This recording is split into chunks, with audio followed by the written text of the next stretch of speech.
It was early on a Friday evening in June. Our two kids, John, 8, and April, 5, were at my parents' house for their 3-week summer visit. I grew up on a farm, and it was always fun to learn all about farm animals, swimming in a dammed-up creek, riding on the farm machines, and eating my mom's awesome cooking. This year was the second visit for our kids, and they were as excited to go to the farm as we were to have the time together while they were away. I had come home today from a 3-day business trip, the last one for a month, and was excited to be able to do whatever Holly wanted to do for the next 19 days before the kids came back home.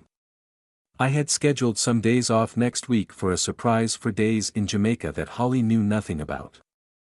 We have been to hedonism too several times and always like the freedom to express ourselves to each other, being naked on the beach and making love whenever we want and almost any place we want to.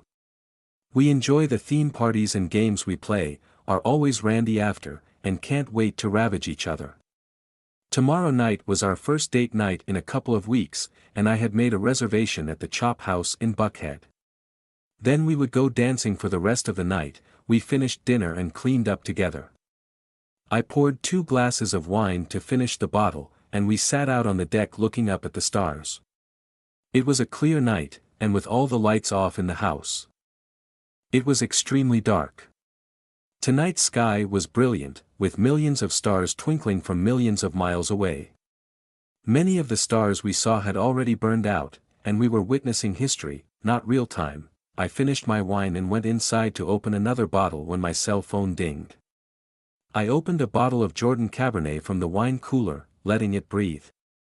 I picked up my phone and saw it was from an unknown number. I was about to erase them since I never open messages I don't recognize. There is too much spam and too many viruses out there. A third text came in from the same number marked urgent.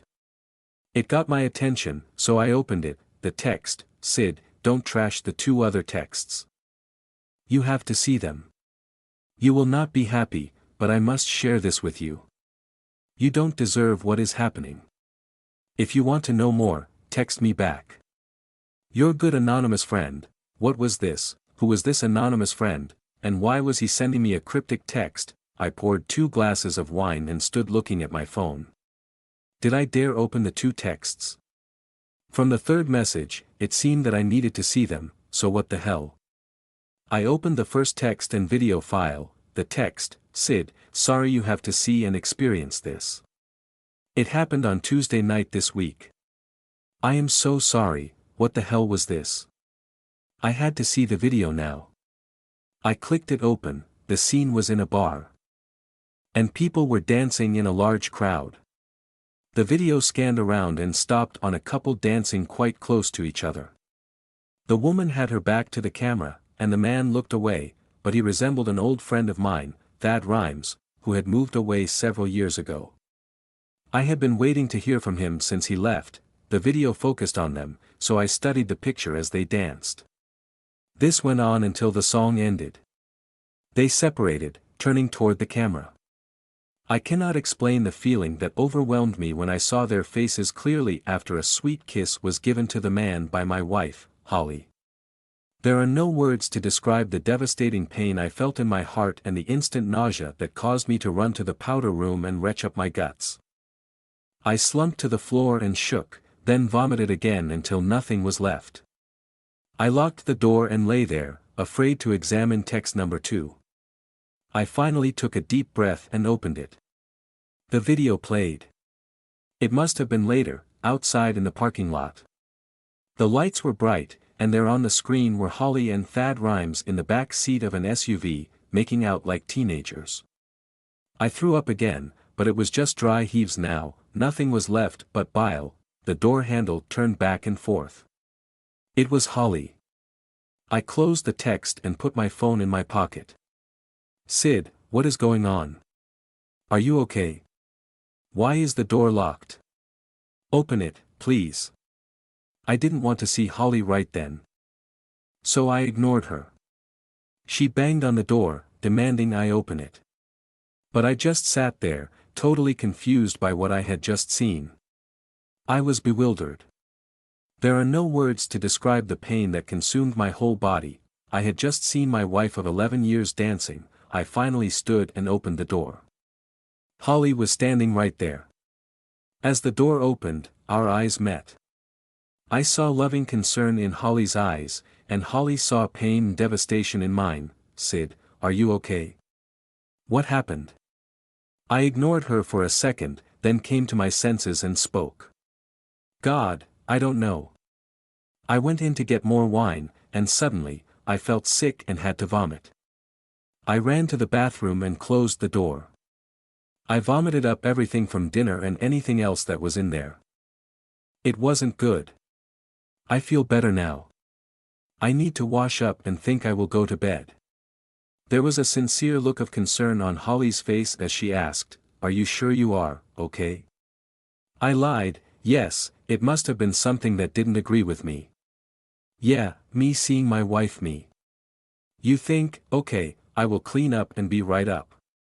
I didn't want to be anywhere near Holly now, but what could I do? I could cut to the chase and show her the videos, get down to it right now, and not agonize over it any longer. I didn't know her possible explanation and was unsure how to stay married if she cheated on me. Thank God the kids were not here. I thought about divorce. I also know adultery is a crime in this state and definitive grounds for a quick 90-day divorce. Did I want that? As I showered, the door opened, and Holly stepped in. They are world-class. I had taught her well over the years. I also wondered if he had sampled anything else. It made my skin crawl thinking that he had. "Are you feeling better?" "A little, still upset, though." "Yeah, not my stomach, but at you." She turned me around and looked into my eyes as the water cascaded over us. She saw nothing, just a dead face, no emotions.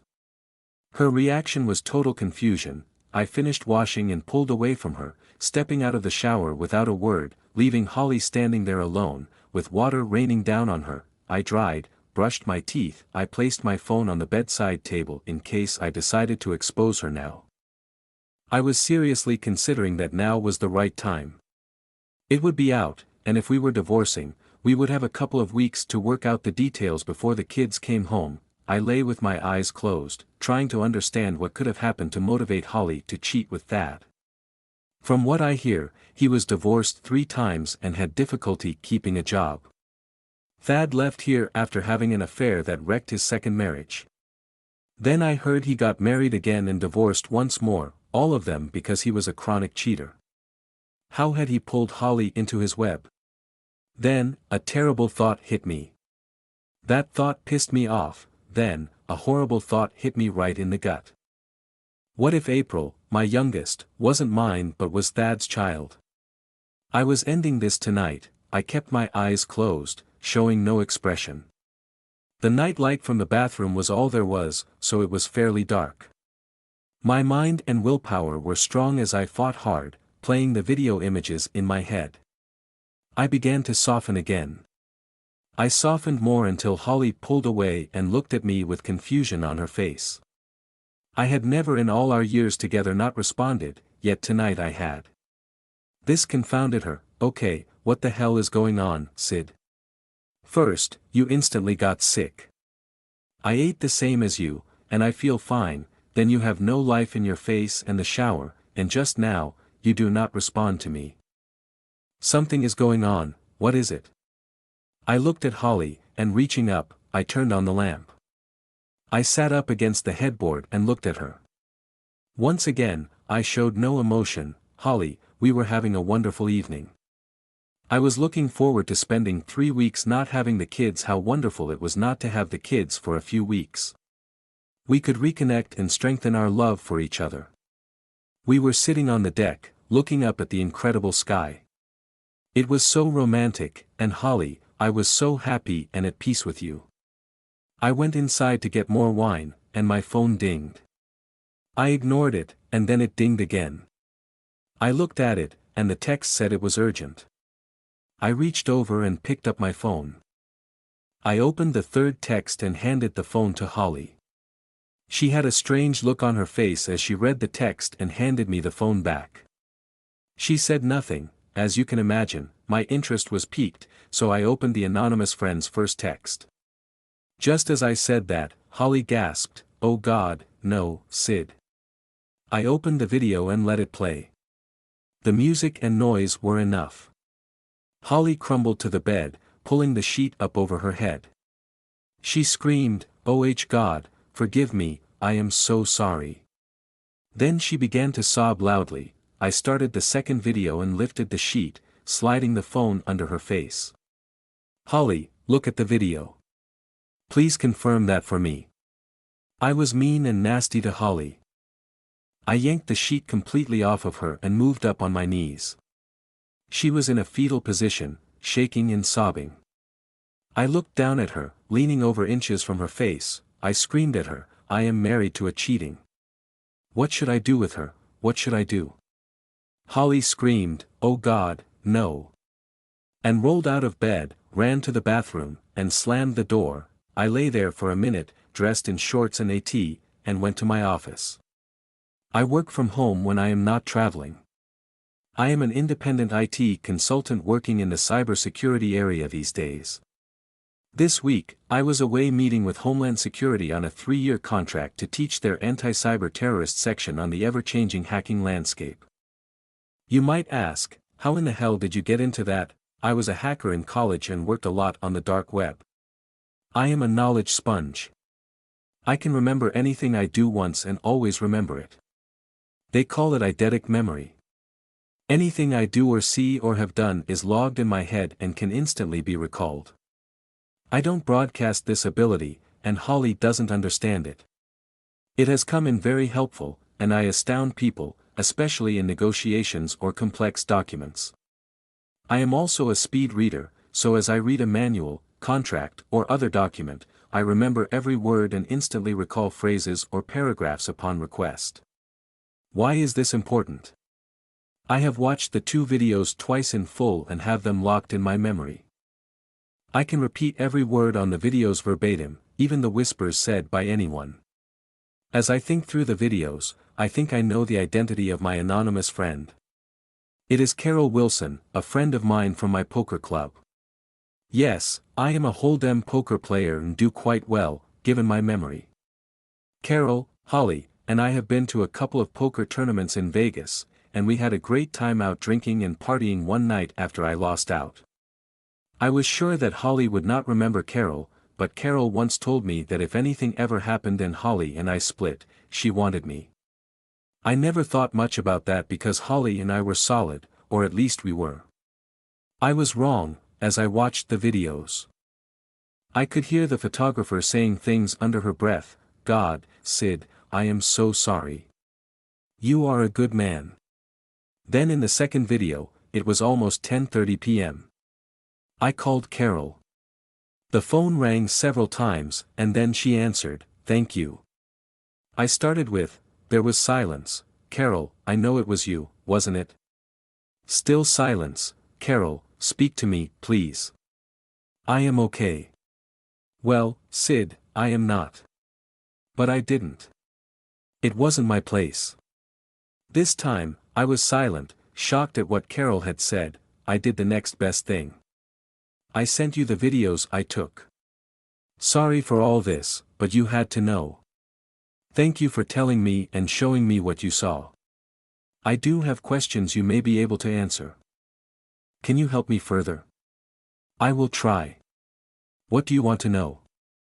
Can you tell me what you saw from the beginning and what else you saw and not on the videos?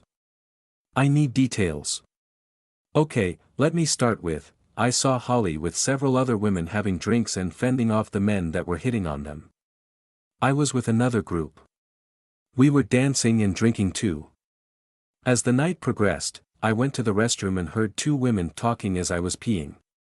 One of them was Holly. She told the other woman that a man she used to know was in the club and he wanted her to dance with him. She was uncomfortable doing that, so she was going to leave.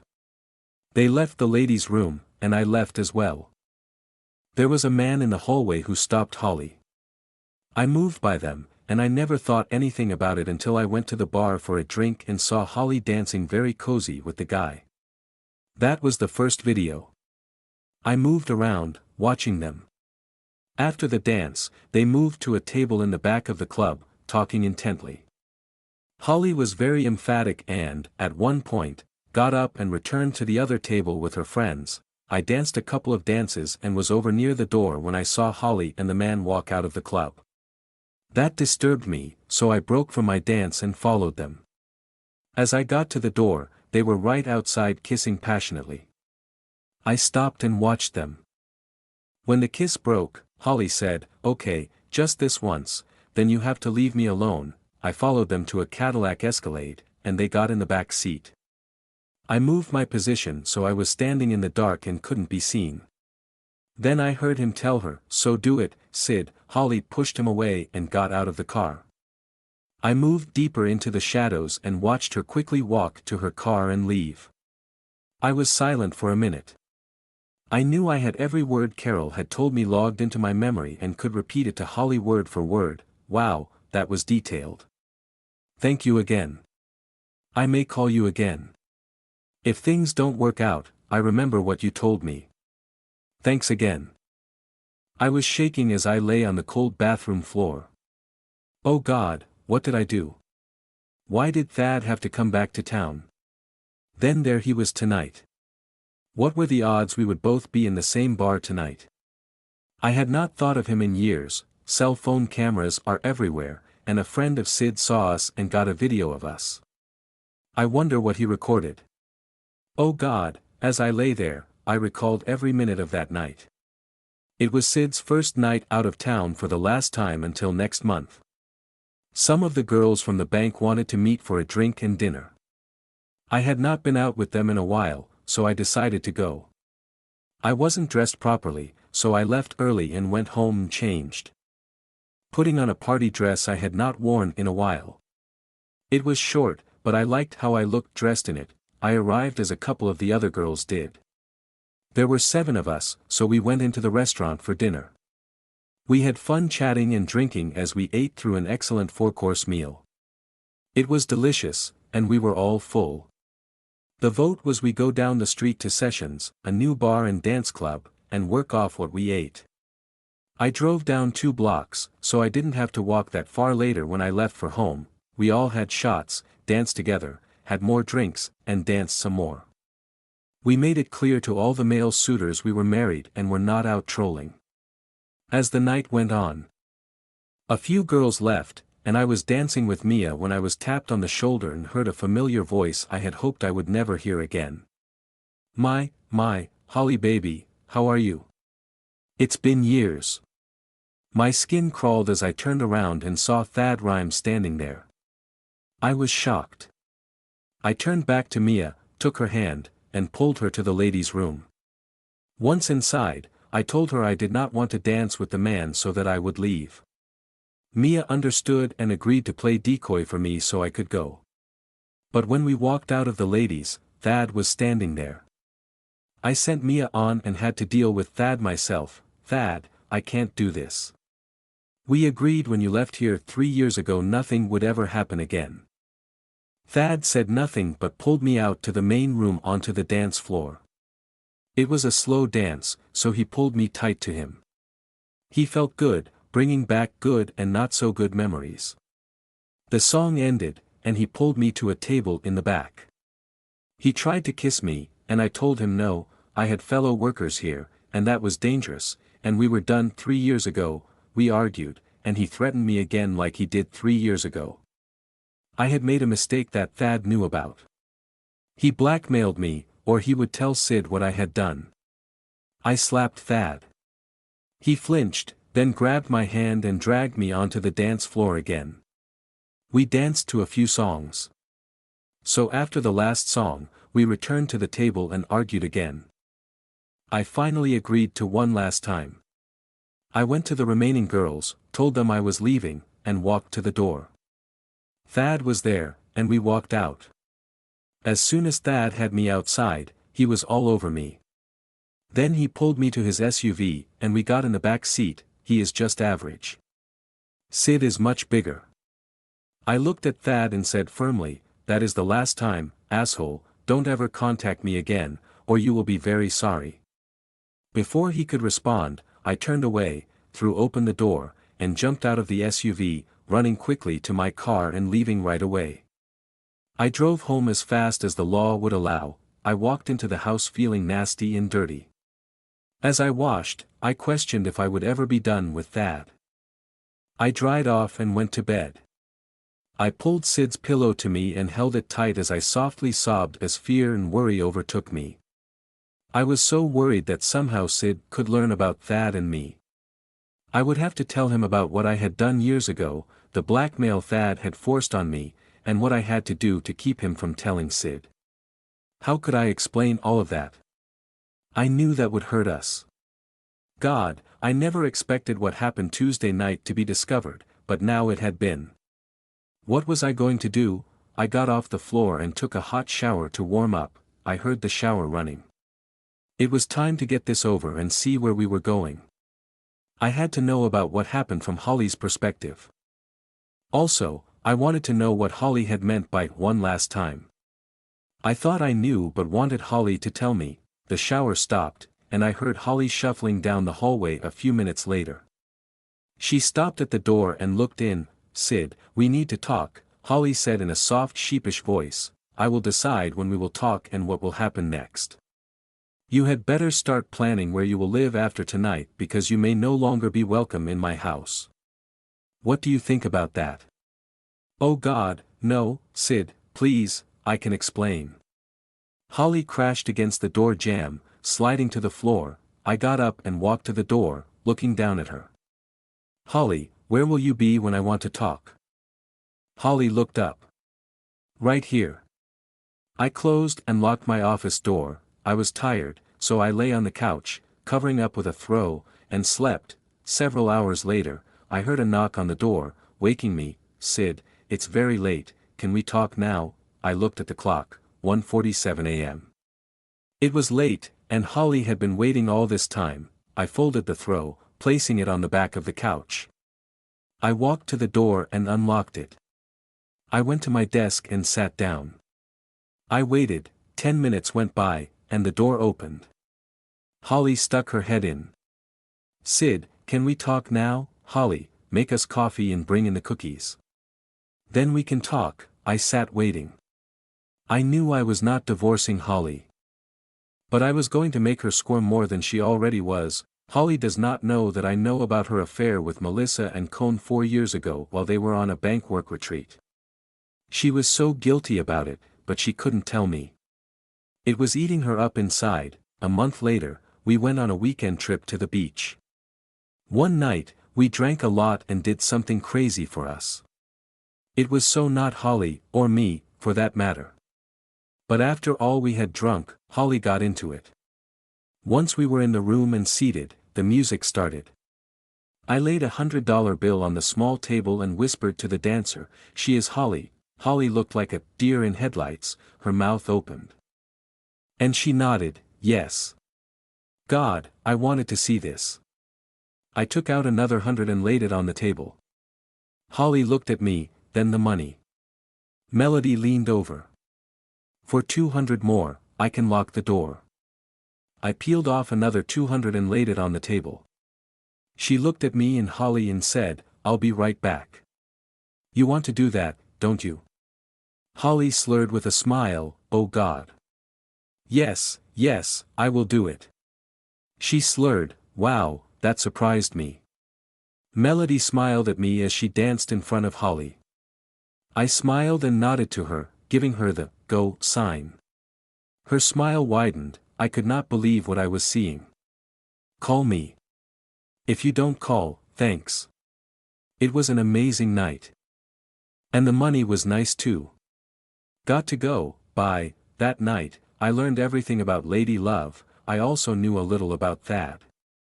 He had told me his infatuation with Holly, and one night, we were drinking in the backyard, and he commented about how good her mouth looked. The more he drank, the more he talked. He looked at me and laughed. Holly came back into the office with a tray of cookies and coffee.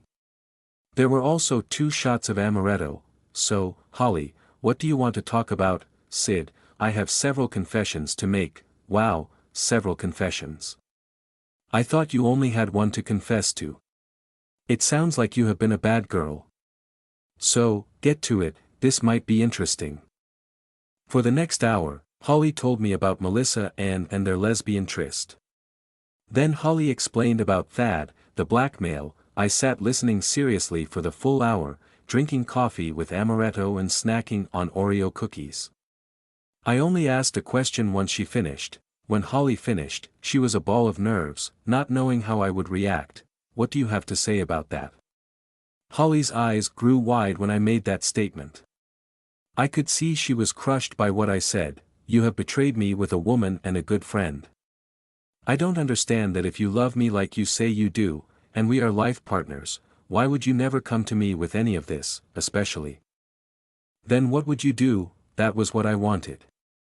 I wanted her to stand up for herself, not be a wimp like she was with Thad. That's right, stand up for yourself. Tell me what you are and are not. What are you, Holly? I am yours, Sydney. I love you. What aren't you, Holly?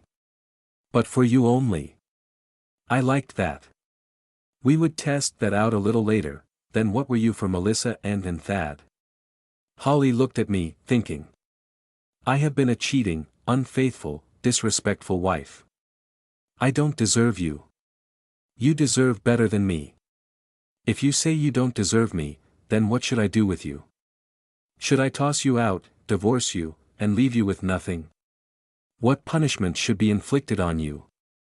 I waited for Holly's answer. I saw tears welling up in her eyes. You haven't answered me, Holly. Tell me, what should I do with you? Holly sat back on her haunches and took a deep breath. I think you should punish me any way you see fit. I will submit to anything you desire. So, Sydney, what type of punishment would you desire? I will let you do whatever you want, so name a punishment you think is appropriate. I had been good for 3 years, always doing things the slightest bit out of line. I was loyal and faithful until Tuesday night. Why did I let Thad back in? He was out of my life, and then, as soon as he was back, I just gave in to him. Jesus! Am I that weak? I came clean, confessing everything to Sydney. I will submit to him for my punishment. Anything he wants to do to me, I will do to save my marriage. Anything. Sid is asking me to take my punishment, but I fear what I should say. I know he is going to add to it. I took a deep breath and drank my shot of amaretto. Sid, I don't know what to say. You know what you want to do to me, so I am leaving it up to you. Okay, Holly, since you can't even decide this simple thing, I will make it much harder on you. You will not like any of your punishment. So here goes. You will move into the guest room until the time the children return, and maybe longer, depending on how I feel you are accepting your punishment. And no one will know about what has happened, period. I will purchase a belt for you when you leave the house. When it arrives, you will wear it for 2 full weeks 24/7. Then, after the initial 2 weeks, your behavior will determine when I require you to wear it in the future. 12. The last and most important punishment is I want you to have another baby. That will keep your body fat and undesirable to other men, and most importantly, it will complete our family. That is my complete list. If you renege on any of these conditions, I will divorce you. I will document these rules, and you will sign the agreement along with the postnuptial agreement.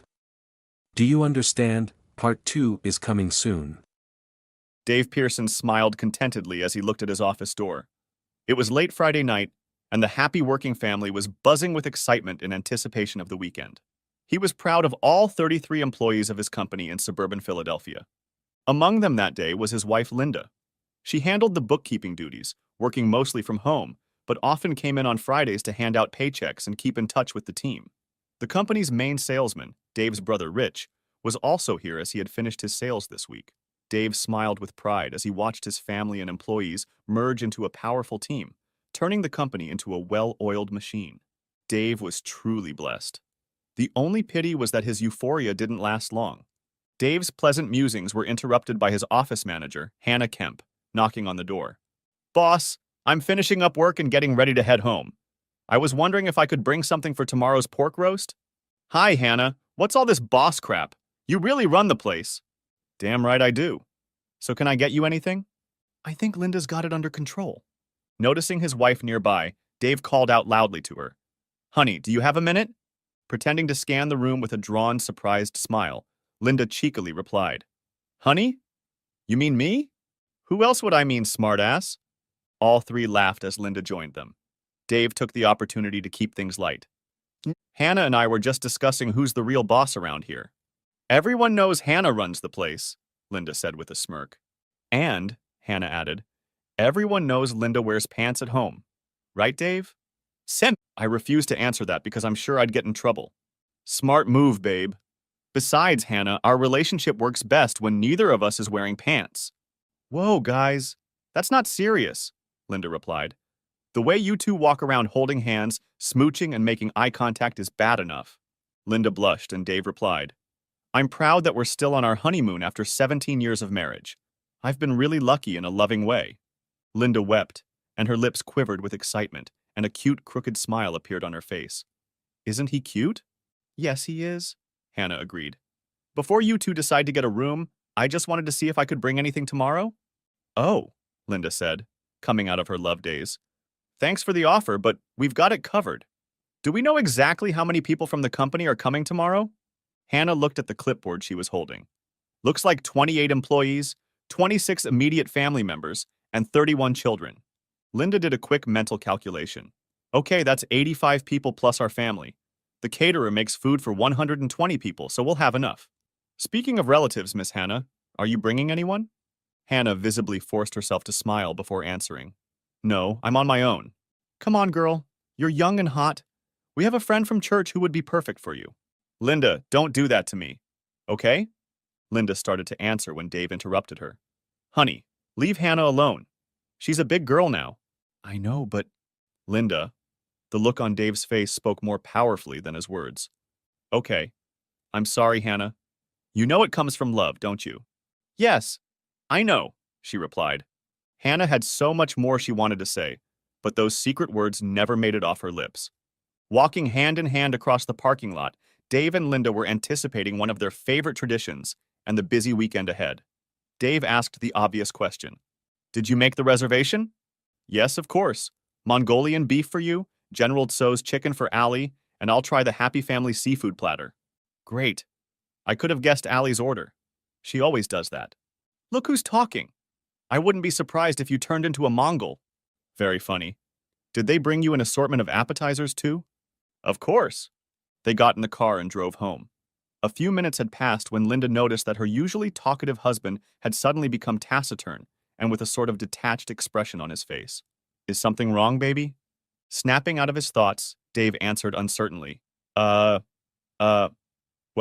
not really. What's going on, Dave? Come on, honey. We share everything, don't we? Sure, it's just... You're bothering me. Oh, he said with a chuckle. It's just... Well, a while ago, I was just reflecting on how wonderful everything is in my life, and I started thinking about tonight. You mean our usual Chinese movie night? Yes. Friday night is the highlight of my week, eating my favorite food and then getting cozy with my two favorite girls on the couch and watching some movie. Allie is 15 now. She seems to be growing up so fast that soon our little family will consist of just the two of us. What do you mean just the two of us? She'll still be our little girl. She'll always be our sweet daughter, that's for sure. But a little girl? In a year or two, our Friday night tradition will be date night for her. Then college, and soon she'll be on her own. It'll just be the two of us. That's the curse of parenthood, baby. Kids grow up. I know, but I don't have to like it. Well, look on the bright side. When it's just the two of us, this could turn into a Chinese movie night. Oh, I hadn't thought of that. Next chapter. Dave and Linda walked through the front door to a joyous Allie who was hugging her father. Their dog, Banjo, barked happily and then ran to investigate the bags of food that had fallen to the floor from Allie's ebullient greeting. I did it. I did it, Daddy. I got an A+ on my geometry exam. I told you it was going to be okay, didn't I? I didn't believe you, but you were right. She kissed her father on the cheek, and her mother looked at her with pride in her eyes. Linda knew Allie was Daddy's little girl, and she was fine with that. She remembered having the same relationship with her late father and would never deny either of them this blessing in life. Dinner passed in vigorous conversation. When they finished and cleared the table, they retired to the family room for the best part of Dave's week. Dave asked, "Whose turn is it to pick today?" "Mine," Allie replied.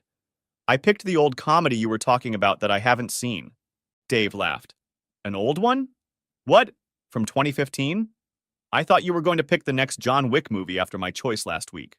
"Oh God, no," Linda exclaimed. "No body count movies today." Dave didn't want to let the subject drop. "Allie, how many dead bodies were there last week?" "Dad, I lost count after 100. Anyway, this week we're watching Robin Hood, Men in Tights. Sound okay?" They sat on the couch, Dave in the middle, with two women he loved leaning on each shoulder. The word woman lingered in his head. Allie was only 15, but she was already a young woman. He tried his best to enjoy this night, but the thought of a future without her under his roof kept him uneasy. That was what he feared more than anything. Dave's brother, Rich, and his wife, Sonia, arrived early in the morning to help prepare for the big meeting. Their large property with the pool had many things for the guests to do, all of which required cleaning and preparation. Sonia and Allie worked inside, while Linda, Rich, and Dave worked outside. Dave was removing leaves from the pool when he felt a familiar rumbling sound and decided he needed to deal with it. "Hey, honey, I need to go inside to take my morning constitution." "Okay," she called out. "Just don't stink up the guest powder room. Allie just cleaned it, and she'll be pissed." Dave entered the house and started to go up to the master bedroom, but then changed his mind. The unfinished basement had its own restroom, and there was no risk of polluting the public areas with its legendary stench. He entered the tiny room, and the musty basement odor hit his nostrils. He opened the small, high-sash window for ventilation. He had a habit of leaving the room in the dark for his morning routine, because he liked to close his eyes and let his mind wander wherever it wanted. Thus, his morning ritual often took 15 minutes or more. Dave sat down at his desk to take care of business, closed his eyes, and noticed the fresh sense of spring filling the room. He was already beginning to sink into his thoughts when he heard shuffling and whispering voices outside the window. The window was on the side of the house and was hidden by foundation plantings. He strained to hear what was going on. "Rich, Dave can catch us." Dave easily recognized Linda's voice and felt something else stirring in his gut. "No, he won't catch up. He'll be at least 10 minutes away." "What's the bloody emergency?" "Listen, the boys brought home forms from school requesting permission to take a DNA test. Did Allie's school do that?" "Not that I know of." "Oh, shit." "Yeah. Oh, shit. Did you ever find out if I'm Allie's father?" Dave felt like he'd been hit in the stomach by a cannonball. He fought the urge to vomit and tried his best not to react. "No, I was really hoping to avoid this. I'll check with the school to see if they're doing DNA testing. It's a different neighborhood, so maybe we're safe." "I hope so. Hey, it's been a while since we've met. What do you think? Don't you think we should stop this? It's too risky. We've been getting away with it for years. Besides, I don't want to stop, and I'm sure you don't want Dave to find out, do you? Would you really tell him? It would ruin you too. You want to take that risk? I can always start fresh. You're a real bastard, you know." "Yeah? So what? Pick a day this week." "Damn you. Damn you." "Well, this Tuesday is Dave and Allie's monthly date night. They don't get home until 10 o'clock. How about Valley View at 6 o'clock? "Yeah, okay. We'd better get back. Let me know what the school says." Hearing them leave, Dave got up and closed the window just in time to avoid losing his breakfast in the bathroom. He managed to sit up before he passed out, and silent tears flowed from him. He quietly repeated, "What am I going to do? What am I going to do?" His head was spinning with thoughts in every direction. He had never felt pain like this before, and his chest clenched. He felt like his guts were being ripped out of him. "Oh my God, am I having a heart attack?" He quickly dismissed that fear, but the pain continued. After a few minutes, he felt a little stronger. He cleaned himself up as best he could, fighting the horrible thoughts that continued to hover in his head. Allie. Jesus, Allie. Is she really mine? The horror of the thought began to cause panic, until he realized that she was his girl, regardless of who planted the seed. But if the evidence revealed that Rich was the donor of the seed, his brother would be in pain until he wished he'd never been born into the world in the first place. "Who the hell is Linda? I can't believe." He tried to pull himself together. He needed time to think and figure things out. He knew he couldn't confront them now. There would be 100 people gathered here soon, and he had to find a way to act normal. The problem was that he was a terrible actor and too transparent in his thoughts. After being in the basement for almost 20 minutes, he realized he had to come out of hiding. What can I do? His mind wouldn't settle down. Ice, he whispered aloud, addressing no one in particular. He realized that by sneaking out of the house to buy ice, he would lose precious time to pull himself together. He splashed water on his face, trying to hide the signs of his devastation, and then went upstairs to try his heart out to portray an Emmy-worthy performance. As he exited the basement, he spotted Sonia. "Sonia, if you see Linda, tell her I'm running for ice." "Sure," she replied cheerfully, unaware that her world was about to explode as well. Dave parked in front of the store and decided to take a few minutes to just walk around and think. Walking always helped him think. He felt tears come to his eyes and shouted angrily, "Stop it!" He had never been a tearful or emotional person, and it made him angry that he couldn't control himself. He needed to be in charge and think straight. He needed a plan of action, and he also needed to find a way to get through the party and the days that followed without his family suspecting something amiss. The walk calmed his emotions, and his thoughts became productive as the basis of a strategy took shape. Realizing that he had been away from home too long, he went to the store, bought 8 large bags of ice, and headed home to begin the first act of the tragedy in which he had unwittingly found himself. To his relief, the first person to see him was Allie. She looked at him, and Dave realized that his acting skills were already failing him. "Dad, what's wrong? You look terrible." "My stomach. I had to pull over to the side of the road to throw out a cookie. Can you move the ice from my car to the big freezer downstairs? I need to lie down." "Sure. I'll tell Mom you're not feeling well." "Thanks, honey." Dave hoped that by isolating himself for a few hours, he could pull himself together. There was no better cover than an upset stomach. He heard someone coming up the stairs and quickly jumped up on the bed. A worried Linda opened the door and found him curled up in a ball on the bed. "Baby, Allie said you were sick. What's wrong?" "I don't know. I don't seem to have a fever, but my stomach cramps and I've thrown up twice already." "Oh, honey, I'm so sorry about that. Look, we've got everything under control for the party, so just lie in bed for a while. If you feel better, come back. But even if you miss the party, I'm sure our guests will understand." "I don't want to miss it, but thanks for understanding." She kissed his forehead and discreetly checked to see if he was showing any signs of fever. Then, to his relief, she quietly left the room. Left alone, he got up to walk around. Dave's logical mind began to come up with a strategy. Then he started jotting down details and possible contingencies. Divorce was a given. No doubt Rich and Linda would be laid off. He thought through the financial details.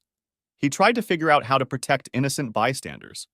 Worry for Sonia and her boys and Dave's parents plagued his conscience greatly. But Allie? Whether she belonged to him or not, all this would shatter her world. He thought she would want to stay with him, but he couldn't be sure. He'd already lost his wife and best friend, and he couldn't bear the thought of ruining his relationship with his young daughter. These fears threatened to bring on more tears, but he silently chided himself for not being able to hold them back. As if sensing that he was thinking of her, Allie chose that moment to visit him. He heard her coming up the stairs and quickly lay down. He pretended to sleep, but his play failed him again. Her hand ran gently through his hair above his ear. He couldn't look at her, or his game would disintegrate. "Daddy, are you okay?" "I don't know, baby. I want to try to get a few hours of sleep before people come." Banjo jumped on the bed and licked his master's face affectionately. Dave let him do it, not only because he liked the dog's attention, but because it effectively wiped away runaway tears. "I brought you a concerned friend. Do you mind?" "Sure. Hi, buddy," he greeted his furry companion, hugging him. "I love you, Daddy. I hope you're feeling better, okay?" "Thanks, baby. I love you too." Since he was facing her to hide his face, she had to lean in behind him to kiss his forehead. Feeling her love, he was covered in pleasant goosebumps, as if physically confirming how much he loved his little girl. At that moment, he realized he had made the right decision regarding the dilemma he was struggling with. Allie had to know the whole story before the confrontation began. He couldn't protect her from the truth, so the right decision would be to prepare her. He knew when and how to do it, but he hated that it was necessary. What were Linda and Rich thinking? He thought to himself. To understand their cruel betrayal seemed unfathomable to him. Now he was to set off a bomb in his family by exposing their treachery. The blessings he had enjoyed less than 24 hours ago had now turned into painful memories of a perfect life that no longer existed. With the sour taste of betrayal in his mouth, he quietly spat out his anger. Damn them! Damn their sorry asses! Dave managed to be sociable with the guests, and he was lucky that Linda and Rich were too busy to socialize with him. Hannah cast curious glances at him now and then, as if realizing something was wrong, but said nothing. He kept Allie close to him so that he could care for her, and indeed lean on her for strength. She knew of his dependence on her, but assumed it had to do with the fact that he wasn't feeling well. Her watchful eye reassured him not to give himself away. He helped with the cleaning and then announced that he was going to bed early. His decision to use the guest room was justified, and Linda bought that excuse. He was pleased with himself that his plans for the first night had worked out well. The next morning, the family attended church. In the middle of the morning message, Dave pretended to feel his phone vibrate and looked at the text screen, feigning disgust. Linda threw him a questioning look, to which he replied, "Later." Once the service was over, she asked, "What was that message?" "The owner of Gupta Water Equipment needs me tomorrow for a meeting with his big client. He wants me to be there until lunchtime, so I'll be back on Tuesday." "Where are they located?" "In Pittsburgh. I'll need to leave this afternoon." "Are you feeling all right? You looked very green yesterday." "I'm all right. I'd better leave this afternoon. I want to have enough time to get a good night's sleep." "So we're still going to your parents' house for lunch?" "Yes. I'll drive separately so you and Allie can stay." Dave was pleased with himself. The second and third nights were safely completed.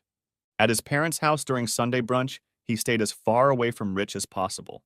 Linda was busy enough helping with the food and chatting with Sonia, so she didn't notice his aloof attitude. He left as soon as lunch was over, stopping by the house to pick up any necessary paperwork, and then driving to the Marriott Courtyard Hotel, 5 miles from their business. And after checking in and getting settled, he called his attorney, who fortunately also happened to be a good friend who didn't mind the Sunday call. "Hey, Dave. To what do I owe this Sunday's call from my favorite client?" "Bill, I apologize for taking advantage of our friendship by calling you today, but I have a serious problem." "Damn, I'm sorry, my friend. Do you want to come over to my place and talk? I've got a few bottles of Yuengling lager beer with your name on it." "Do you mind?" "Sure. I won't even bill you for the watch or the beer," he said with a chuckle. "Come over if you want." "Dude, thanks. You're a good friend, and I really need one right now." Dave met with his attorney, Bill Hardwick, and explained his dilemma. Bill had gone through a divorce himself for similar reasons, so he really turned out to be an involved listener. As they got into the details of Dave's plan, Bill realized why his services would be needed, even though he didn't practice family law. "It's a smart move to combine business law and family law in this problem," Bill remarked. "Would you mind using the services of my friend who handled my divorce? She's a real shark." "I was hoping you had a recommendation. How soon can we call her?" "Let me call her right now and see what she can do to fit us into her schedule." Bill stepped back for privacy and called Angela Hall. She hated cheaters with a passion, and Bill knew she would treat Dave right. After talking for a few minutes, he disconnected the call and returned to his friend. "Good news. She's coming over and joining us for dinner. Is that okay with you?" "Wow. It makes me feel special to get a Sunday service like this." "Listen, my friend. What your wife and brother did really hurts my soul. We have to make things right. I have to say that you and Linda are the last people I expected to meet in a situation like this." "Yes, both you and me." "Well, don't start feeling too special. You're buying dinner. We'll order from Kelly's Steakhouse when Angela arrives. They deliver, and they know my place well since I can't cook." Angela was a nice woman, and Dave realized that she and Bill were more than friends. Bill quickly confirmed his suspicions. "Yes, my friend. This nice lady is single. But don't think you have a chance. She's already ready, as we're getting married in a month." "Wow, that's great. I can come up with a lot of sarcastic comments, but my mood has my filters down and I don't want to come across as nasty." "Relax, Dave. I already know I don't deserve this beautiful, amazing woman." They spent the afternoon and evening discussing strategy and thinking through their actions. Angela took Dave's financials and set up a meeting for Monday afternoon to finalize the details. All indications were that Dave would be ready to serve Linda on Friday. At one point, they took a break so Dave could pretend he was in Pittsburgh when he called home. Linda answered, "Hi, honey. I guess you got there okay. How are you feeling?" "A little tired, but that's okay. I had a quick bite of a burger and I'm going to go to bed." "Is Allie there?" "Yes, next to me watching TV. Can you put me on speakerphone?" "Sure." A moment passed as she handed her daughter the phone. "Hi, Daddy. I miss you already." "I miss you too, honey. I just wanted to let you know I'll be home in time for our date on Tuesday." "Oh, good. 'Cause I was wondering if you were going to set me up." "Never, baby. We'll have a fancy dinner and a movie. Pick a movie you want to see that starts around 7:30, okay?" Sure. Okay, guys, I'm off to bed. Love you both. After a chorus of love yous, the call cut off. Linda was a little hurt that they hadn't talked more, but she suspected that Dave's 5 or 6 hour drive had knocked all the energy out of him. Dave opened the window by the hotel bed, hoping the fresh air would soothe his soul. But instead, strong odors from the dumpster downstairs wafted into the room. Just right, he thought, reflecting on what a stinking mess his life had become. He slammed the window shut, plopped down on the bed, and spent the night haunted by the nightmare he was living in. The next day, Dave's meeting with Bill and Angela went well, and the evening call home was short and sweet when he announced that his clients were expecting him for dinner.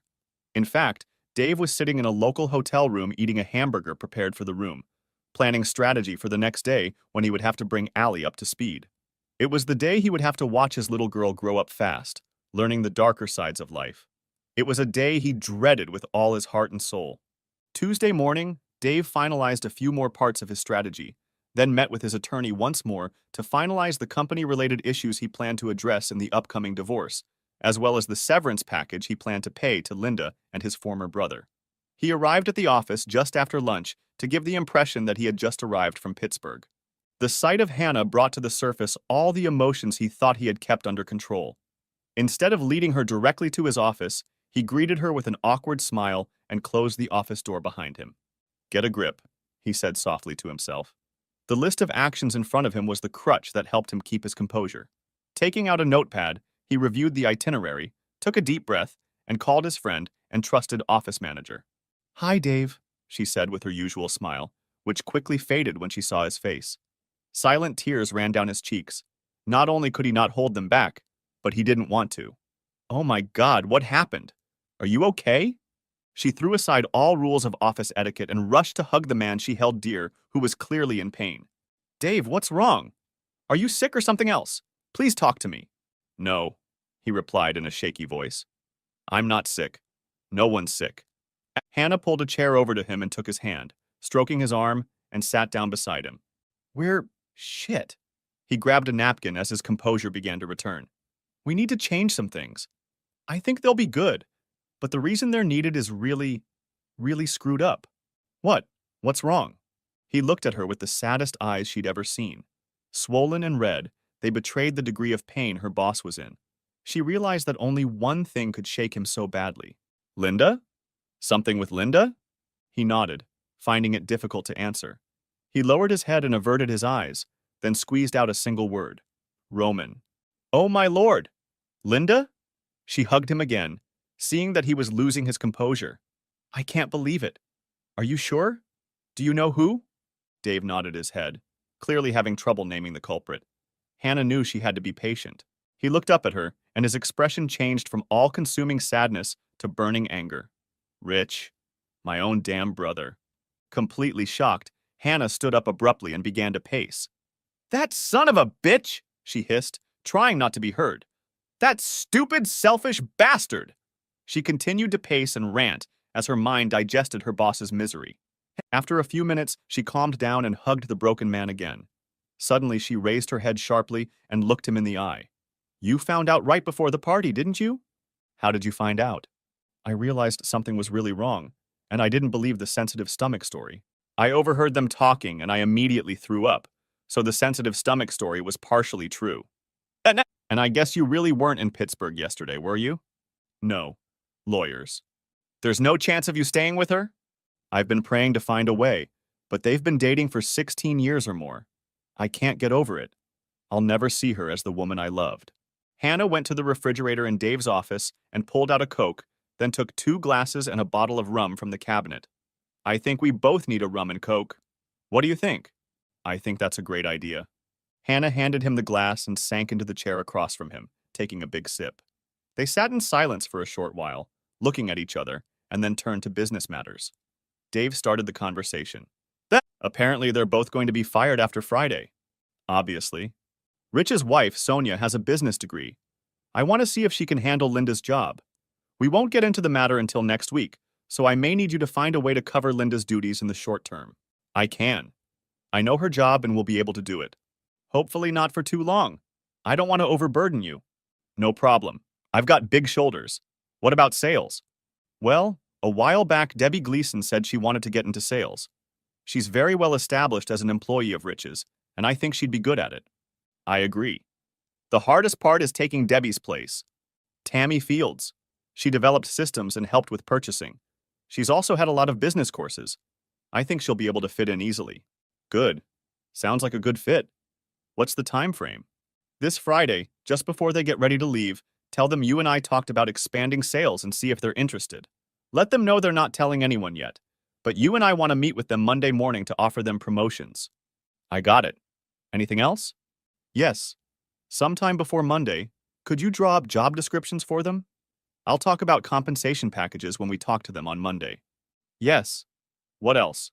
A few remaining tears streamed down Dave's face. This is probably the most difficult task. You're one of my closest friends. I'm losing Linda, my best friend, so I apologize in advance if I have to lean on you even more. Hannah ran around the table and hugged Dave as he stood up.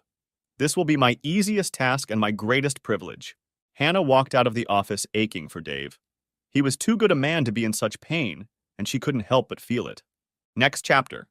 Linda paced aimlessly, pretending to be busy in the kitchen, which was already spotless. She hadn't been with Rich in almost a year, and trying to figure out why she was still giving in to him tormented her. She didn't like him, much less love him. After their brief conversation in the garden on Saturday, Linda decided that she would put an end to this nonsense one last time. She didn't believe Rich would really tell Dave, after all. He had so much to lose. After all, she had risked too much for something she was sure she would never enjoy.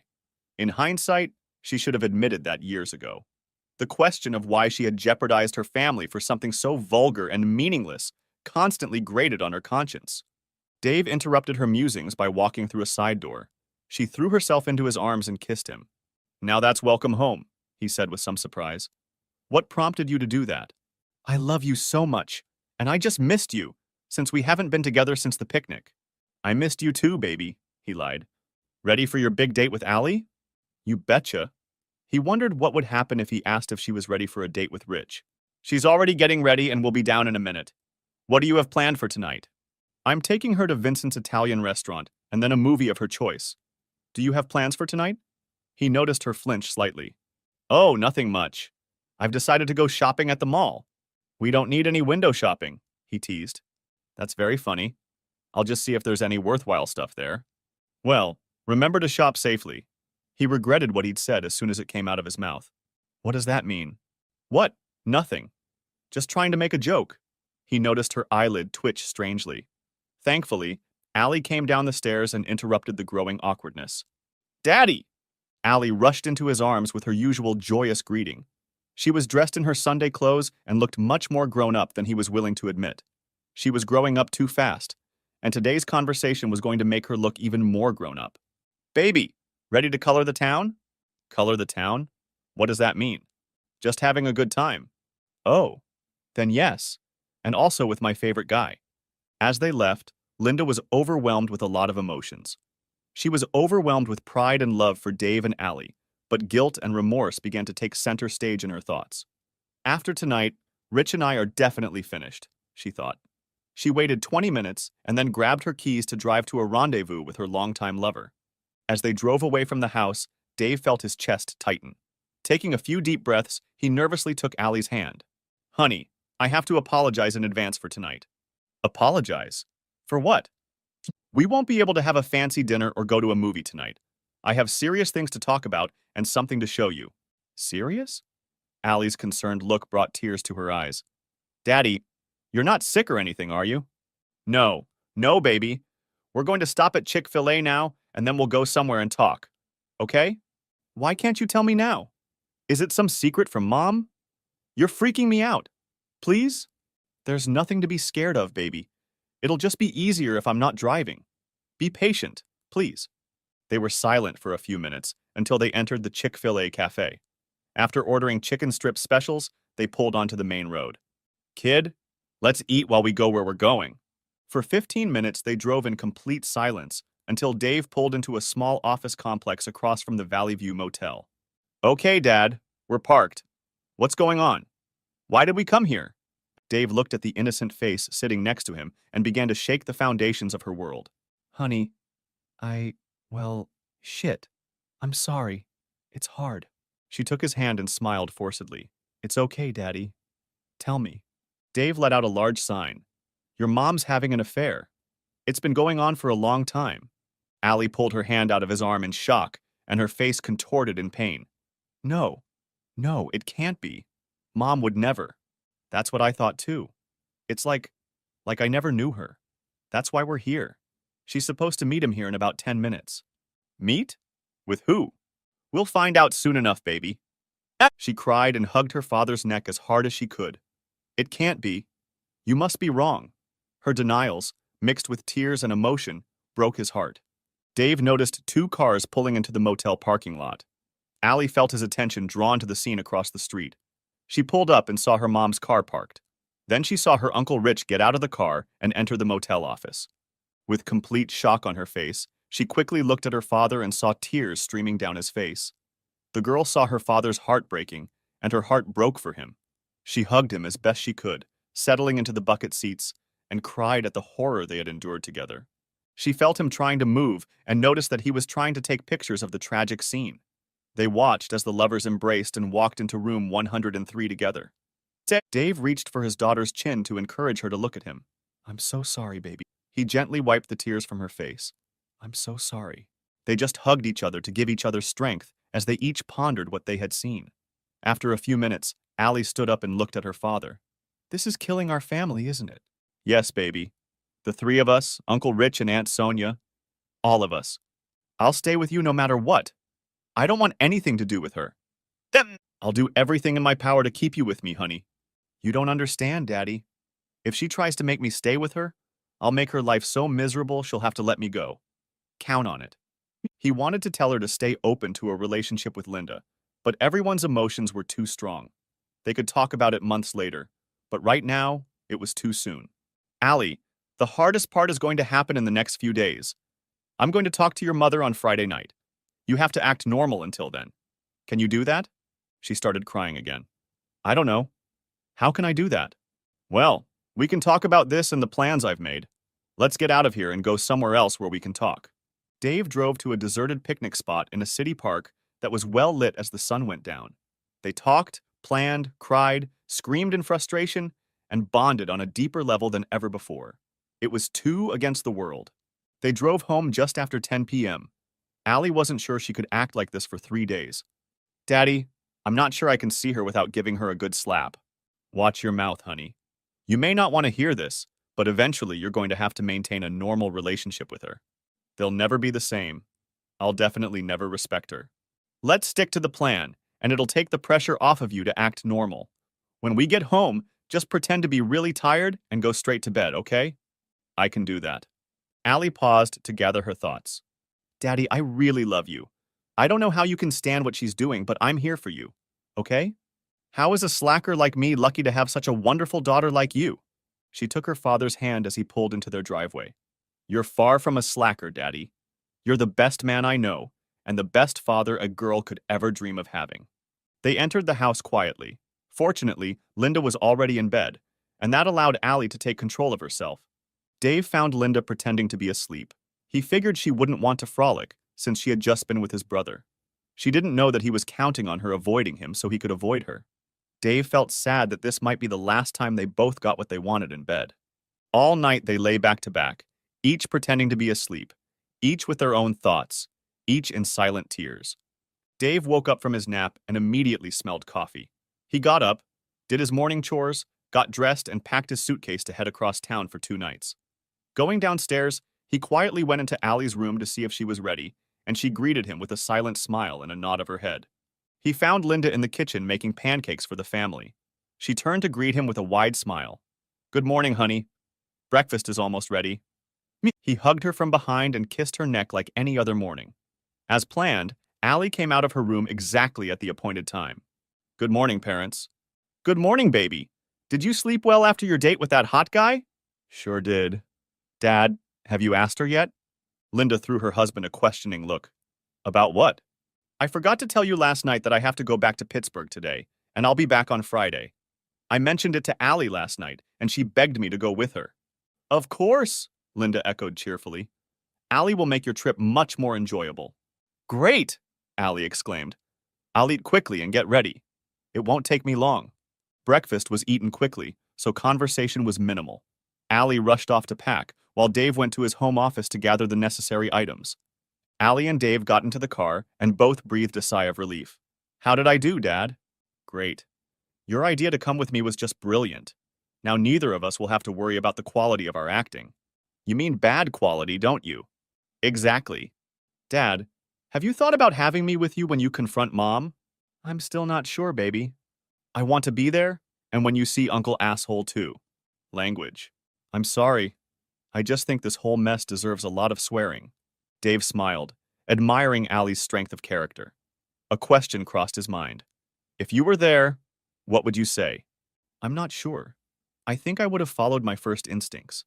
But she would have no doubt about how I feel and how much I'm on your side. I want her to know she can't hide from me what she's really like. They checked into a hotel on the other side of town and were on their way in the elevator to their room. Allie was unusually quiet for a while. She stared at the floor in the elevator and quietly asked her father a question. When do you think their affair began? I don't know exactly, but it was a long time ago. She looked at her father with tears in her eyes. You don't think? He interrupted her. I know what you're asking, baby. I don't know, but the answer won't change anything between us. They stepped off the elevator and walked in silence to their room. As soon as the door closed, Allie continued to talk about what was on her mind. Do you want to find out everything? I don't know, honey. Do you? I know who my one and only daddy is, but I think it would be wise to find out. It's just, well, it's bad enough being the daughter of one cheating boyfriend. I don't know if I could stand being the child of two selfish assholes. So you want to know? I guess I do. Is that okay? Yes. I feel like that question is like an axe hanging over my head. Is it okay if we wait a few months? I have a reason to hang on for now. She hugged him with tears in her eyes, after which they started unpacking. During their stay at a nearby hotel, Allie and Dave continued to communicate. When Dave needed to meet with lawyers or take care of other business, she spent time by the pool swimming or reading while sitting in the sun. On the first day of their stay, Hannah came to the hotel to follow their strategy and then joined them for dinner. Allie and Hannah really enjoyed each other's company. After dinner, back in the room, Allie decided to share freely. Dad, you know Hannah has a thing for you, right? What? You think so, don't you? Yes. She likes you a lot. You've never had anything with her, you know? Dave stepped back, and his face looked as if she'd slapped him. I hope you know me better than that. I've never even come close to your mom. With tears in her eyes, she rushed forward and hugged him. Oh, Daddy, I'm so sorry. I know it's not like you. I shouldn't have asked about it. I'm so sorry. Dave's heart melted. Honey, your mom has rocked your world and mine pretty badly. I think it's perfectly reasonable to question whether someone is who they seem to be after you discover that one of your parents isn't who you thought they were. Rest assured, I am who you know I am. I loved your mother with all my heart and would never cheat on her or anyone else. Still panting, Allie asked him the question that worried them both. Then why did she do it? I don't know, baby. I just don't know. Hopefully we'll find out on Friday. I'm sorry I said that, Daddy. I know how good you are. Will you forgive me? You don't need forgiveness for asking what's on your mind. You just caught me off guard. The warm glow from his daughter's presence quickly returned to Dave's heart. She looked out for him and was his only reliable pillar of sanity. He had almost forgotten that she had had to overcome a lot too. The next day, Hannah called Linda at her home office. Hi, Hannah. Linda, how are you doing? Couldn't be better. How's it going? How's the month-end closing coming along? Almost done. Why do you ask? Well, are you planning on coming into the office tomorrow? Our IT guy will need your laptop over the weekend to update the software and make sure it doesn't have the virus that was on our network. I'm going to be there all day. I've got some paperwork to get done in time. Great. I'll see you tomorrow, and don't forget to bring your laptop. Maybe we'll have lunch since your usual lunch partner is out of town. Sounds good?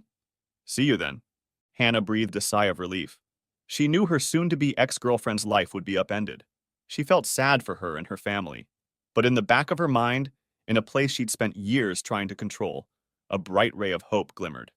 On Friday, the day that would mark the destruction of her family, Allie woke up and cleared her eyes. She looked at her father, who was staring out the window with a cup of coffee in his hand, not paying attention to anything. Tears glistened in his eyes. Dad, are you okay? He looked at her with a forced smile, walked over to her bed and sat on the edge. He gently stroked her hair, moving it away from her eyes, and kissed her forehead. Am I okay? Not really, no. How about you? Are you ready for a really bad day? Yeah, she said with a sigh. There's no choice, is there? What do you mean, baby? You can't forgive her and stay, can you? I wish God would give me that option. Ever since all this came upon me, I've been asking myself the same question every minute. But all these years, all this hiding, all her pretending to be loving and faithful, I just can't see her as the woman I loved and married. Even if it was just a random, isolated event, I think I could find a way to overcome it. It's much deeper than that. They hugged and tried to draw strength from each other. Allie whispered in his ear, Thank you for including me. I'm glad I know what's going on. I don't think I'll be able to wake up tomorrow with a surprise. He pulled away from the embrace and looked into her tear-stained eyes. Baby, some people will think it was wrong of me to lean on you this week and involve you in everything. I really needed you, and your maturity for a 15-year-old girl is amazing. Are you okay? When Daddy's here, I'm fine. Then I'm fine too. What do you say we start this shitstorm? Language, Daddy. Sorry, baby. After a light breakfast, they both showered, packed their bags, and checked out. They drove to his lawyer's office and were happy to see both Bill and Angela there. His legal team had spent a lot of time talking to Allie and were clearly impressed with the young lady's composure and poise. The four of them went over the divorce proceedings and other documents. Allie was interested in participating in the discussion and had good questions and suggestions. Angela felt she had to make a remark. Allie, you seem to really understand and deal with this. Actually, Allie replied, the law interests me. It's my favorite TV show. The actual practice of law is very different from television, Bill added. Oh, I'm sure it is, Allie said. But I still think it's something I'd like to do. I have an idea, Angela suggested. When you're old enough, maybe you'd like to work with me helping our paralegal team. It would give you a chance to feel like a lawyer. Yeah, that would be great. Watching Allie interact with Bill and Angela reinforced his confidence that she was quite capable of weathering this big storm. She would be fine. All four of them ate a light lunch together, and then Dave and Allie ran errands. They got home around 3:30 p.m. At this point, the gravity of the impending confrontation seemed almost unbearable, and their awkward silence added to that pressure. Dave laid out the evidence and papers on the dining room table and then persuaded Allie to play a game of cribbage to pass the time. They had about an hour left before the family would be shattered. The sound of the garage door opening made Allie and Dave take their places at the table. There was no more acting or hiding behind masks. It was going to be real. Very, very real. Linda walked through the front door with packages in hand and called out, The Chinese food is here! Let's get the party started! Then she saw the grim faces of her daughter and husband sitting at the dining room table. Hey, you two. What's up? Dave said quietly but firmly. Sit down, Linda. She hesitantly approached the table and began to speak. What's going on? Just then she saw a picture of the Tuesday night meeting with Rich. She fell back in her chair, almost missing it. She pulled herself together as tears came to her eyes. An expression of agonizing pain froze on her face. Lowering her head, she repeated, No, no, no, no, no! Forcing herself to raise her eyes, she saw two of her dearest people sitting silently looking at her. The tense expression on their faces spoke clearly of their contempt for her. Please, Dave, don't do what I deserve, she said softly between quiet sobs. She took a tissue from the box they had kindly placed on the table and tried to wipe away enough tears to clear her distorted vision. After a moment's torture, Dave asked softly, What do you think you deserve? She sobbed even harder, spitting out the words, Please don't leave me. Don't leave me. You mean the way you threw away our marriage? Our family? Oh God, please. It was a terrible mistake, she screamed. Remaining calm, Dave asked softly, How long did this mistake, as you call it, last? She hesitated, trying to consider whether she could get away with lying. Unsure of what Dave already knew, she tried to give a safe answer. It doesn't matter. One time was too many. Please, Dave, can we work on forgetting about it? Never mind? Are you serious? She flinched at the abruptness and loudness of his answer. She finally admitted to herself that he knew. She didn't know how he knew, but he did. How long? He called out. She rested her forehead in her hands, resting her elbows on the table. She couldn't look at either her husband or her daughter, not knowing the answer. Only before he met Sonia. I see, Dave said caustically. So about 17 years then. I guess 17 years of cheating on me doesn't make any difference to you. Is that what you're telling us? No, of course it matters. It was a terrible, selfish, hurtful act. Allie couldn't hold back any longer. Oh, really? God, Mom, how could you do that? Do you realize how much you've ruined Dad and me? Dave stood up suddenly to emphasize his anger. Who the hell are you, Linda? Who the hell are you? I think I know, Allie added. Let's see. Tramp, whore, adulteress, cheater, liar, traitor. Oh, and how about bitch? Linda was almost choking. Her bowels and bladder struggled to relieve the internal pressure she was feeling. Please don't call me names, Linda begged. Dave, please ask her not to say things like that. When she says something untrue, I correct her, he replied with anger in his voice. Edit. The members of the broken family were silent for a few moments, except for Linda. She tried to remain calm, but she couldn't stop sobbing. Finally, she managed to ask the question that stirred her heart the most. She knew the answer would crush her. What are you going to do?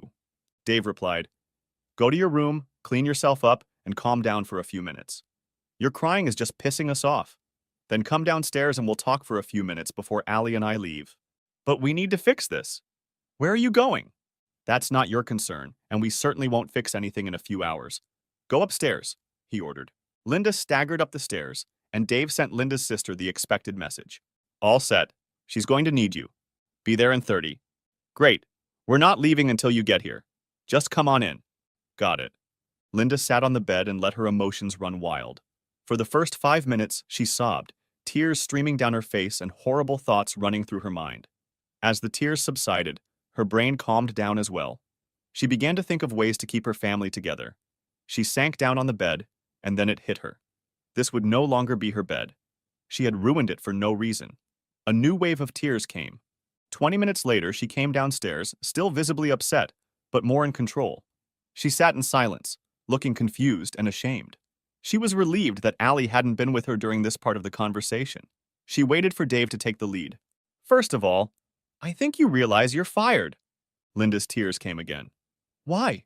I'm good at my job. Why should I be fired? Do you really need to ask? I don't know who you are anymore or if I can trust you. Besides, frankly, I don't want you around.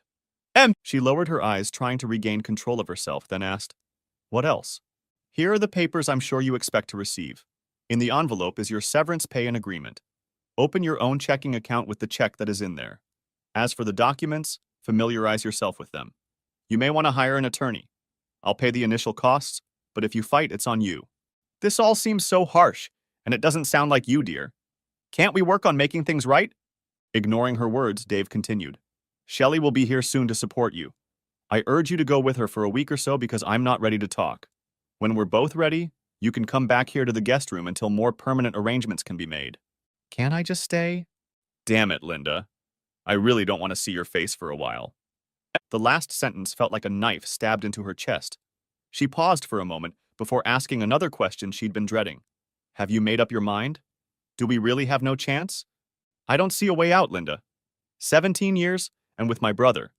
You two have completely ruined 2 marriages and split 3 families. 3? Of course. Us, Sonia and Rich, and my parents now that my brother is dead to me. Her face drained as the weight of her behavior grew heavier. Oh God, forgive me, she pleaded. I'm sure God will forgive. I hope I'll be more ready in the years to come than I am now. Shelley picked the perfect time to come in. Dave gave her a hug and then called Allie from her room. Before he left, he turned and cast a brief glance at his wife. Both of them could see the agony on each other's faces. It was in that moment that he fully felt the pain of their lives being torn apart. 2 who had become one nearly 18 years ago were now cruelly torn away from each other to become 2 again. It would take time to heal this wound, if it could heal at all. Next chapter.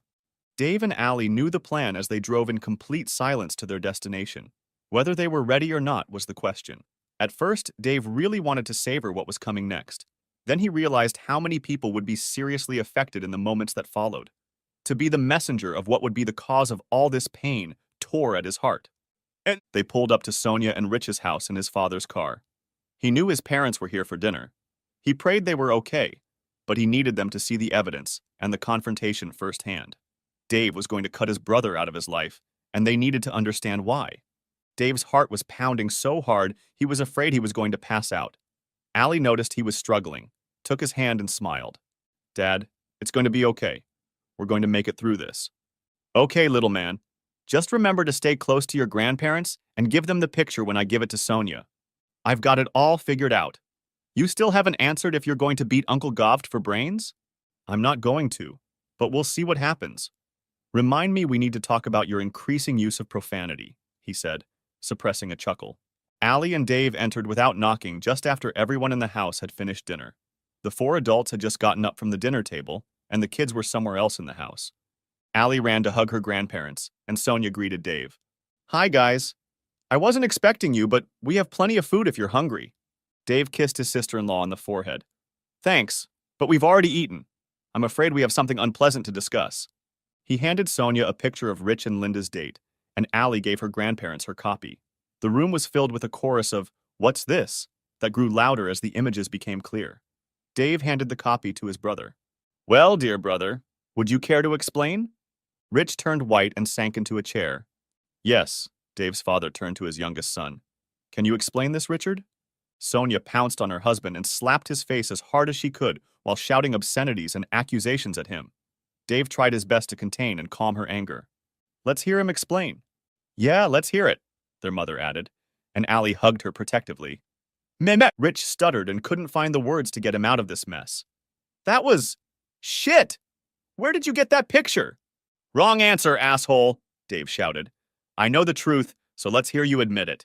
You know so much, tell the damn story, Rich spat out angrily. Sonia looked at Dave with pleading eyes. Dave, please? Okay. That piece of garbage and my wife were having an affair. Not just a little fling. Oh no. Those assholes have been doing it since before he even met you, Sonia. She hurled curses and insults, kicking and punching him, seemingly with the speed of a Tasmanian devil. Rich fell to the floor and curled up, trying to defend himself. Finally exhausted, she burst into tears, ran into the living room and threw herself on the couch. Her mother and Allie rushed to help her. Their father walked over to Rich and, standing awkwardly close, asked him in a commanding tone, Is this true, Richard? Rich looked at his father with a tear-stained face and simply nodded. You stupid piece of shit. How could you do that to your own brother and wife? God damn it, son. I don't know how I could be more disappointed.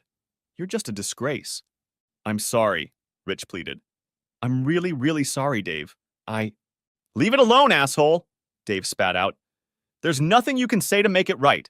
You're dead to me, man. I never want to see you again. Apparently, by the way, you're fired. Dad, Dave continued, I don't have a brother. Do you understand? Son, give yourself time to cool down. Papa, I don't have a brother. I never want to see him at Sunday dinners, holidays, weddings, etc. If he's there, I leave. If he accidentally shows up too often, I'll assume you've made a choice. Did I get that right? All right, son. I got it. But don't expect Mom and I to cut him out of your life like you're about to do. I get it. Just don't think it can be fixed. Sonia led the ladies back to the dining room, shouting at the top of her voice as she did so. I put up with your crap, and this is how you treat your family? Get out! Get out! Pack your things and leave, now! Go, Rich! Their father commanded. And don't think you're staying with us. None of us want to see you right now. Rich looked at his father with tears in his eyes. He looked at his mother, hoping to find tenderness in her, but saw only contempt. He got up off the floor and went to gather his bag. Before leaving the room, Dave had to give him directions. Listen, asshole, report to Bill Hardwick's office on Monday at 10 o'clock. Turn in your company car to him, and he'll give you a severance package. Read the terms and conditions carefully. Now, I need the keys to your office. Hannah and I will sort through your things, and Bill will have them for you to pick up. Rich reached into his pocket, removed the keys to the office from his keychain, and, without making eye contact, handed them to his brother. Dave then walked over to Rich's computer bag, and Rich tensed in panic. I'm taking your computer, Dave said. No, Rich said anxiously. I've got stuff on there. I won't let a former employee access company equipment or information. Anything personal here will be in Bill's possession when you show up on Monday. No, Rich shouted. Let me take him for a few minutes. Rich's reaction set off an alarm in Dave's mind. Something wasn't right about his brother's reaction. Now, more than ever, he was determined to get the computer bag before Rich got to it. Get it into your head that it's company property and it's coming with me. Now back off. Rich pounced on his brother in a complete panic and threw a punch that landed on Dave's cheek. Dave was shocked, but an unhealthy grin appeared on his face. One punch knocked Rich to the floor. Everyone else in the room screamed, trying to break up the fight. To Dave, it was an unintelligible cacophony that had the opposite effect and instead fueled his anger. Finally, his father rolled him onto his back and enclosed him in a bear hug that stopped the barrage. Dave and his father helped each other up. Rich was semi-conscious and was left lying on the floor. Dave's senses returned to him as he surveyed the scene. "Sonia, I'm sorry for coming down on you so suddenly. Can we talk privately sometime this weekend?" "I guess so." "Mom, Dad, I'm sorry about that." "We understand," his mother replied. "We'll talk later, okay?" "Yes, I'd love to. Allie, I think I've done enough damage for tonight. Are you ready to go home?" "Let's go, Dad." Turning to his father, Dave asked one more favor. "Will you and Mom stay to help Sonia and make sure that idiot leaves quietly?" "We'll do that, son. Go take care of your family." "You mean what's left of it? It's just me and Allie here now." "We're here for you too, son." Allie and Dave walked away in silence. Dave's soul flared with regret at the scene he had made, but a large part of him was glad that he had been able to take his anger out on a worthy target. Now a more pressing problem quickly occupied his thoughts, and Allie realized it too. Why is Uncle Rich so angry about his computer bag? What's in there? "I'm thinking the same thing, honey. Let's go home and find out." "Daddy, are you okay? You were a little out of control." "I'm fine. My arm hurts a little," he said with a forced chuckle. "I was worried you'd hurt Grandpa when he tried to stop you. I guess I was more than out of control, wasn't I?" "Definitely. It must have felt good, though." He looked at his daughter and they exchanged an understanding smile. The family left Rich alone, and he loaded everything he could into several suitcases and a bunch of trash bags. Sure, he was upset that his years-long affair had been exposed. But most of all, he was pissed that Dave had taken his computer bag. He needed the damn thing more than ever. He made sure no one saw him loading the lockbox into one of the large suitcases. He would need its contents to last him for a while. After loading his belongings, he left the house without saying goodbye to anyone. He needed to get as far away as possible, so he headed north on the northeast-bound Pennsylvania highway. He needed time, but he didn't know when Dave would learn the truth about his misdeeds. He had to disappear. Rich didn't know how to work under pressure, so his plans were piecemeal at best. He wanted to find a small town in Wyoming or maybe Idaho.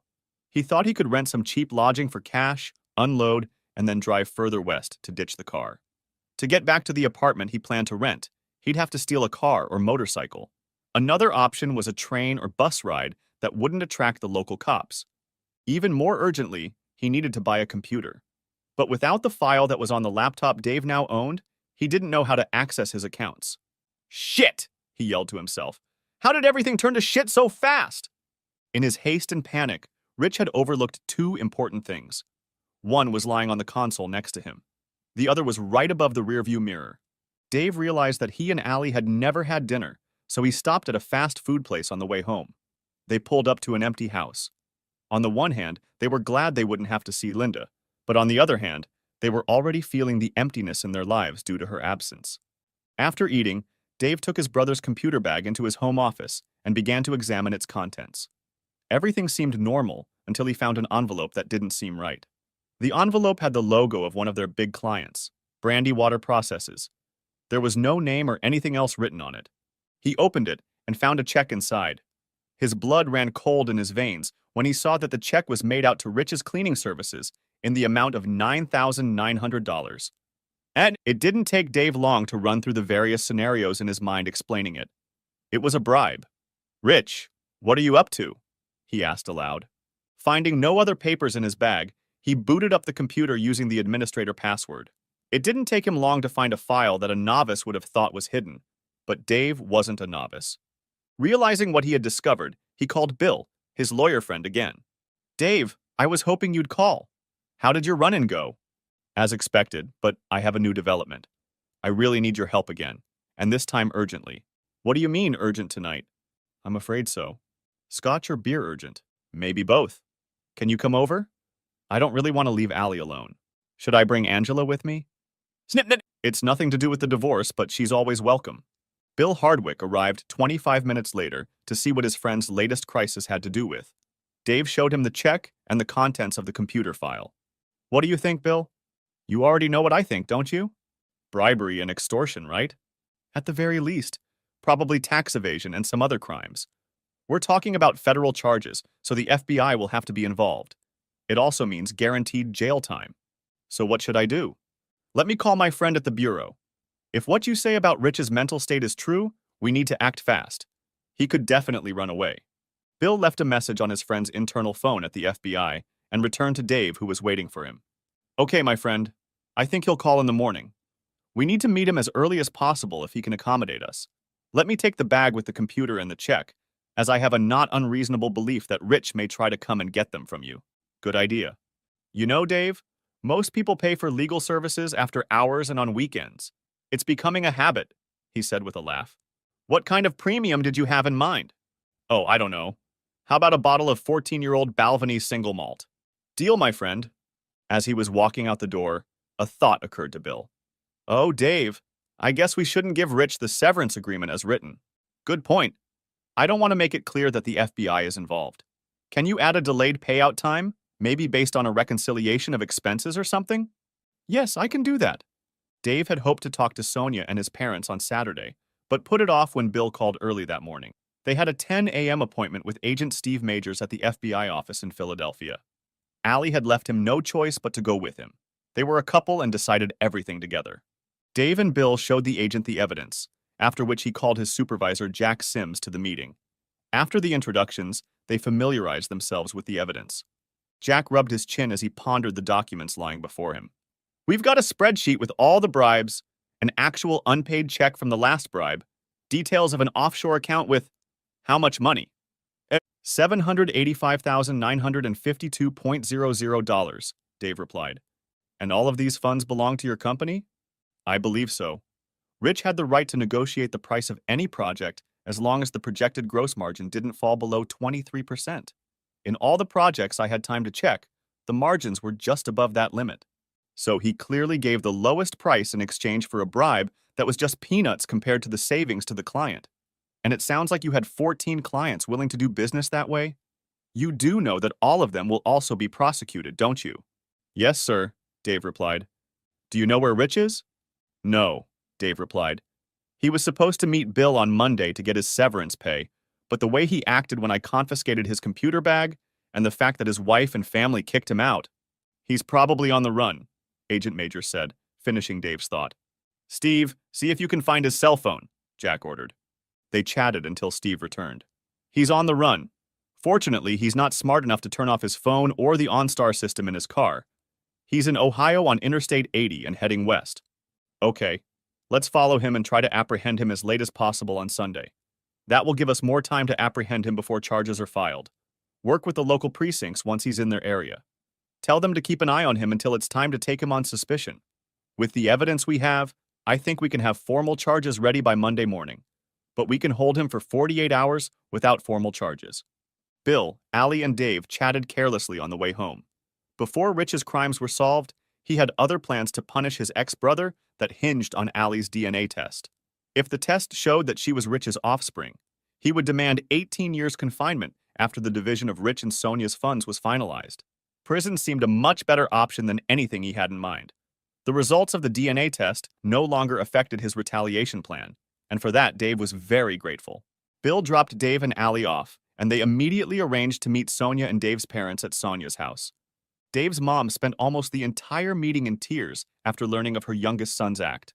His father looked so furious that he was ready to spit nails. Sonia, on the other hand, was rightly worried that this might leave her and her boys. Dave, what am I going to do? How are we going to live? I mean, I'm glad the bastard. Oh, Mom, I'm sorry. I didn't mean to say that you... It's okay, honey. I understand, she said, snorting. Anyway, Sonia continued, I'm glad he's going to jail. Someday, when we get through this storm, I'll tell you about all the things he did to me. In the meantime, what am I supposed to do? Dave revealed his plans, hoping Sonia would agree. Well, first of all, we need to get you a lawyer. For the divorce, you need to use mine, Angela Hall. If he ends up going to jail, you should get the lion's share of all your joint assets. Then, if what the FBI tells me is true, the money Rich stole from the company will be returned. When that happens, I'll need some of that money to reorganize my business. And what's left, I'll put into a trust fund for you and the boys. You'll have full access to it as needed. Finally, I know you have an associate's degree in business, so I assume you will be able to do the bookkeeping and basic accounting duties. I would be honored to have you take Linda's place in my company. A big plus will be that you can work from home and still take care of your boys. How's that sound?" Sonia rushed to him and hugged him with tears of joy and relief. Dave's mom and dad also expressed their support. Dave smiled at Allie, who was glowing with pride at the way her dad always took care of the family. On the way home, Dave tried to ask Allie a pressing question. "Babe, we've already talked about maybe doing a DNA test. Have you thought about it yet?" "I've thought about it, and it's hard for me to decide, but I think we should do it. Are you okay with that? You're not angry?" "No, I can't be angry about it. And I think you're right. I'll get the test kits and we can get everything done this week. You believe me when I say the results won't change anything about how much I love you, right?" "I know it won't change how I feel about you. So yes, I believe you. I just want to know." Dave had been very afraid to talk to Allie about this, but now he could relax a little. There was still a lot to do, but as he crossed off one more item on his hellish list, he realized that the end of this nightmare was nigh. The night of his departure, Rich drove all night west on Interstate 80. Just before entering Ohio, he stopped at a McDonald's for breakfast and some rest. Using his iPad, he researched possible destinations. He decided to stop in Sioux Falls. It seemed remote enough, yet large enough to be inconspicuous. He found an inexpensive furnished room online and later called the number listed to reserve it. He could ditch the car near Fargo, which was about 6 hours north of Sioux Falls, and take a bus back. He closed the car door, feeling better. "Yeah," he shouted out loud. "I have a plan." Once on the road, he began to ponder the chances of getting away with it. The longer he thought, the more frightened he became as it dawned on him how stupid his plan was. However, he felt he had no choice. At the worst possible moment, he considered just giving up and throwing himself on the mercy of the court.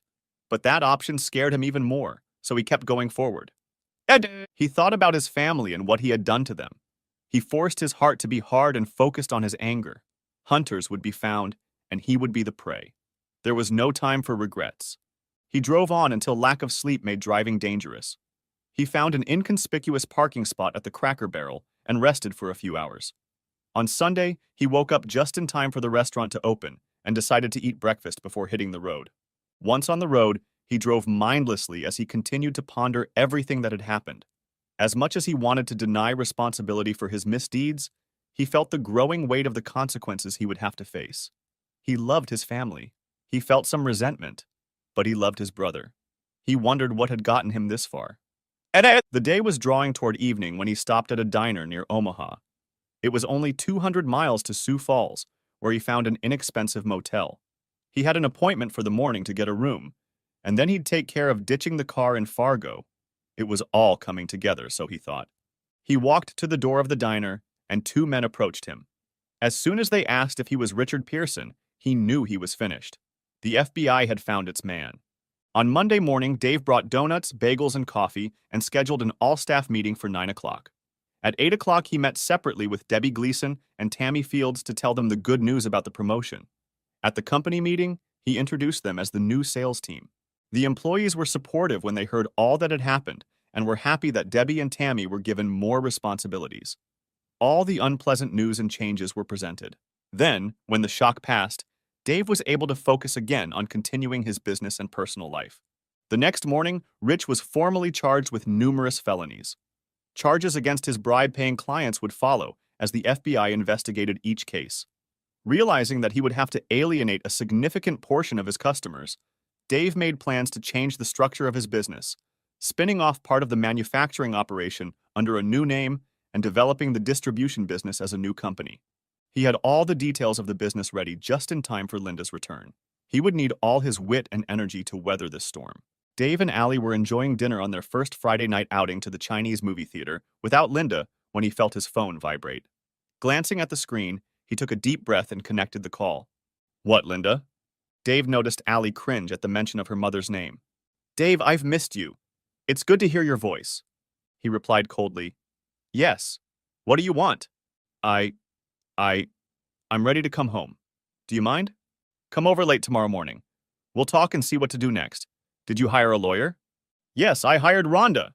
"We'll talk tomorrow," he said, interrupting her before disconnecting the call. Allie put her hand on top of his. "Are you okay?" He smiled to reassure her. He could tell she wasn't fooled, so he tried to answer.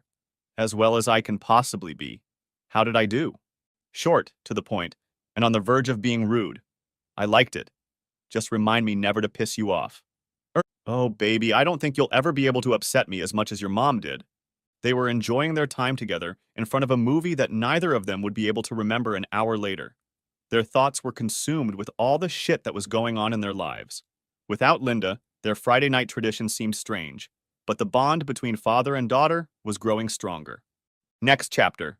At Saturday morning, Allie and Dave were sitting in the living room, each buried in their iPads, when Linda walked in. She didn't know what to say, so she didn't say anything. Without looking at her mother or speaking to her, Allie got up and went upstairs to her room. Dave looked up from the screen to see the resentment on Linda's face, then went back to the iPad to finish solitaire. Hey, Dave! He held up a finger in the universal sign for wait. Less than a minute later, when the solitaire was over, he hummed disappointedly, closed the iPad, and finally acknowledged her. Okay, Linda, let's talk. Did you read the papers? Yes, she replied, sitting down in her chair. But can't we talk about how we can stay together as a family? I can't bear the thought of things changing from what we had. What? We're going to stay married, and you're going to leave whenever you want? No, that's not what I mean, she protested. We've been a happy, loving family. Why does that have to end? I'll never risk it all again. Please, Dave. It's killing me. And what do you think will happen when your 17-year-old affair is revealed, huh? Oh, I get it. You never thought you'd get caught. You'd just have your dirty little secret, and you and my asshole brother could keep having fun and laughing at silly old Dave sitting at home playing with himself. No, it was never like that. We never said anything bad about you, and I will never cheat on you again. I can't stand the thought of either of us going through something like that again. Are you telling me that you've spent the last 17 years treating me and our family with disrespect without thinking of the consequences? How can I believe that possible consequences will ever stop you from your damned, self-centered behavior? Her tears came to her eyes again. Please, Dave.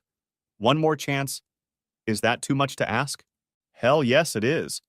Once or twice because of some, I don't know, weird psychological attack or too much alcohol, then maybe I could pull it off. Dave stood up, paced the floor, and yelled at Linda for the first time in his life. But 17 bloody years? What was that? I know he didn't get any bigger. Maybe he had some special skill that melted your resistance?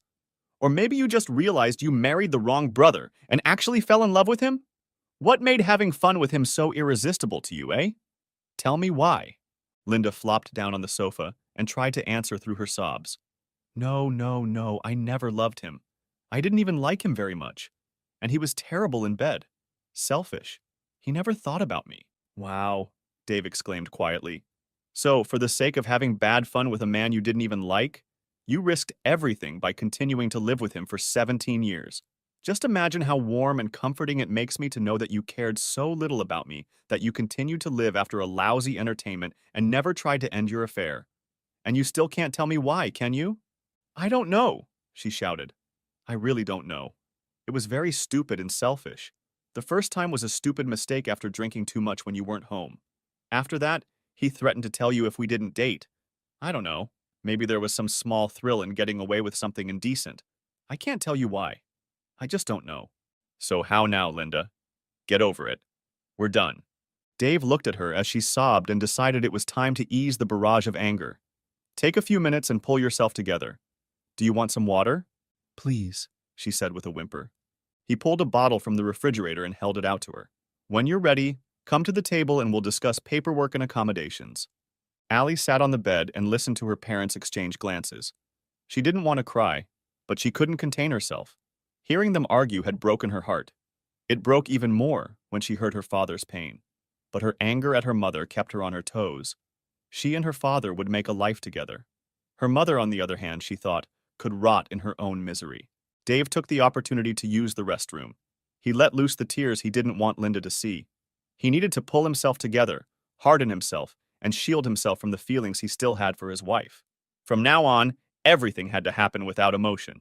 Dave walked out of the restroom and noticed Linda walking slowly toward the dining room. He walked in and sat down across from her. She looked up at him. Her face was puffy and her red eyes showed evidence of tears and worry. He saw a sadness in her that he had hoped never to see. Her demeanor indicated utter brokenness. He was torn between enjoying her suffering and wanting to spare her pain. It pained him to see her like this. The confusion of his feelings was not helping either of them. It forced him to make a decision. The yelling and accusations would have to stop, at least on his part. "I'm sorry I yelled at you, Linda. I'll try to keep it together, okay?" Almost too quietly to hear, she muttered, "You can yell at me, curse me, hit me if you want to, if it will allow us to stay together. But I know it won't happen." "No, it won't. Did you read the whole thing?" "Yes," she said with a final whimper. "It's all very fair. Only I can't give up Allie. If she stays with me, the house will belong to me. I will give up some of the money you have offered, but please let Allie stay with me." "I can't do that, Linda. You know she and I have a special bond. And now that you've taken my family and I'm losing my best friend, you think I can do without the person I love most in the world? It's not going to happen. I've lost everything that matters except Allie. Don't force me to do this. Besides, in a few months, when she turns 16, she'll be able to choose for herself. It's foolish to try to go against her wishes now. Dave, you won't lose her. You'll still see her and be with her often. But I need to heal the hurt I've caused and mend our relationship. I can't do that if she's not with me. It won't work the way you think it will. In fact, I think it will have the opposite results. Right now, all she feels for you is rage, and she won't get over that in 5 or 6 months. Living apart will help her get over it, and we can both encourage her to let you back in. Forcefully hold her back, and you won't like the way things turn out." "Damn it, Dave, I'm not giving her up," Linda shouted. They didn't notice that Allie was standing around the corner, listening to this conversation. She jumped out into the street and began screaming in her mother's face, calling her terrible names, pointing out every traitorous act, threatening her with every measure available to her. The tirade went on for over 10 minutes. Linda kept turning away, but Allie moved to stand in front of her. At one point, Allie grabbed her chin and forced her to face the anger she wanted her mother to see. Dave pondered how long he should let her go, then walked over to Allie and hugged her gently to comfort her and pull her away from Linda. He felt relieved that she was letting him take control of herself. Linda was trying to recover from the attack and struggled to keep from bursting into tears. Gaining her composure, she asked, "Allie, please, I love you and need you to be with me." Allie replied in a much calmer tone, "That's not going to happen. Every day I'm going to run to Daddy. And if I'm stuck here with you, I'll make your life miserable. Can you stand being attacked like this every spare minute? Daddy won't be here to tear me away from you. Do you understand, Linda?" "Linda," her mother asked, "what happened to Mom?" "Yes, that's what we all want to know, bitch." Her message was delivered, and Allie walked calmly back to her room, smiling to herself, though the deep sadness brought new tears. Linda had wisely decided that she could not stay in the same house while the divorce was going through. She didn't want to rent her own place because she was going to fight for Allie and their home, so she temporarily settled in with her sister. The divorce line was set, and the family found themselves in court in front of Judge Stan Lawson. Judge Lawson read both divorce petitions and had an idea of how events should unfold. He usually granted requests for counseling, but it wasn't hard to see that it wasn't going to fix this couple. An affair with the husband's brother for 17 years seemed too extreme to overcome. Thus, the only real issue remained the custody of their daughter. If conventional norms were to be followed, he would have preferred that the mother get custody, but the girl was close to the age where she could choose for herself. He decided to see how things played out in the courtroom. The court was convened, and all preliminary issues were resolved. Linda's attorney began the trial.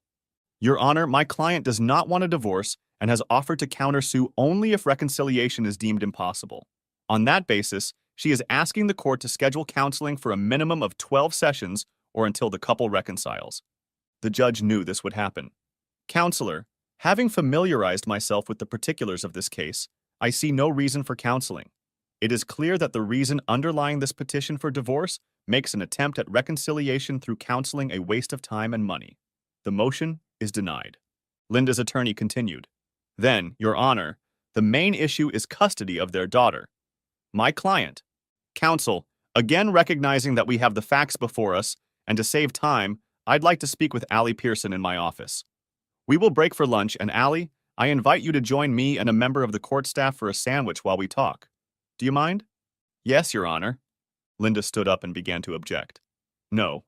I should be with—" "Mrs. Pearson, you're out of order. No, you should not and will not join our conversation. A court official will be on hand to ensure her safety and well-being. The court will recess for lunch and reconvene at 1:30 p.m. The bailiff escorted Allie into the judge's office, and the judge greeted her with a handshake and a welcoming smile. "Hi, Allie. It's very nice to meet you." "You too, Your Honor, though I wish my family hadn't been destroyed just so we could meet." "Yes," he grinned. "Look, outside of the courtroom, you shouldn't be so formal." "Thank you, but I think you've earned your title, and not using it is wrong." "That's very tactful." "Well, young lady, I suppose these are difficult times for you."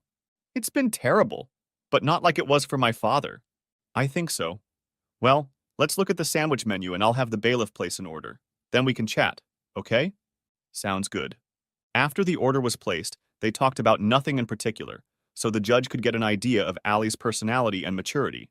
To say he was impressed with this young lady would be an understatement. After they had finished eating, the judge suggested they move on to the main topic. "Allie, just so you understand, it's rare in cases like this that the mother doesn't get custody. How does that sound to you?" "Your Honor, it seems to me that this is a lazy approach to the case. It doesn't take into account everything that has happened, and it certainly doesn't align with what I want or what I think is best." "Okay, fair enough. So what do you think should happen and why?" "My place is with my father." "That's not just an emotional response from a child. I have a lot of reasons." "Would you like to elaborate?" "Sure. For one thing, my dad and I have always been closer than my mom. Not in a bad way.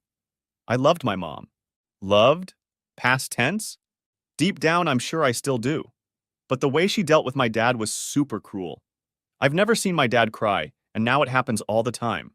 She crushed him. She crushed me too. Daddy and I need each other to get over the way she betrayed us." "Your mom probably needs you too. Shouldn't you take that into consideration?" "This is going to sound like I want revenge, but I don't. She did this. It's her fault. Besides, my father isn't the type to be alone. I want to stay with him more than anything." "Okay. Is there anything else?" "First, I have a question. How old do I have to have the right to choose?" 16 years old. "That's what I thought. It's 3 months away. If you say I have to live with her, that means in 3 months, Dad and I will have to spend even more money to come and tell you I want to stay with him. Is that it?" "No. Right now I can't contain my anger when I'm around her. I know I need to get over it and find common ground with her someday, but forcing me to stay with her so soon after what she did isn't going to make us better friends. In fact, I'll be miserable, and I expect I'll make her miserable. Is that a fact? Let me be honest. I'm going to run to my father every chance I get. When I'm in the same room with her, I will have every intention of making her realize that forcing you to make the wrong choice was a mistake." "Oh, so you have plans to get back at her?" "I wouldn't say that, but yes. She'll realize it was a mistake.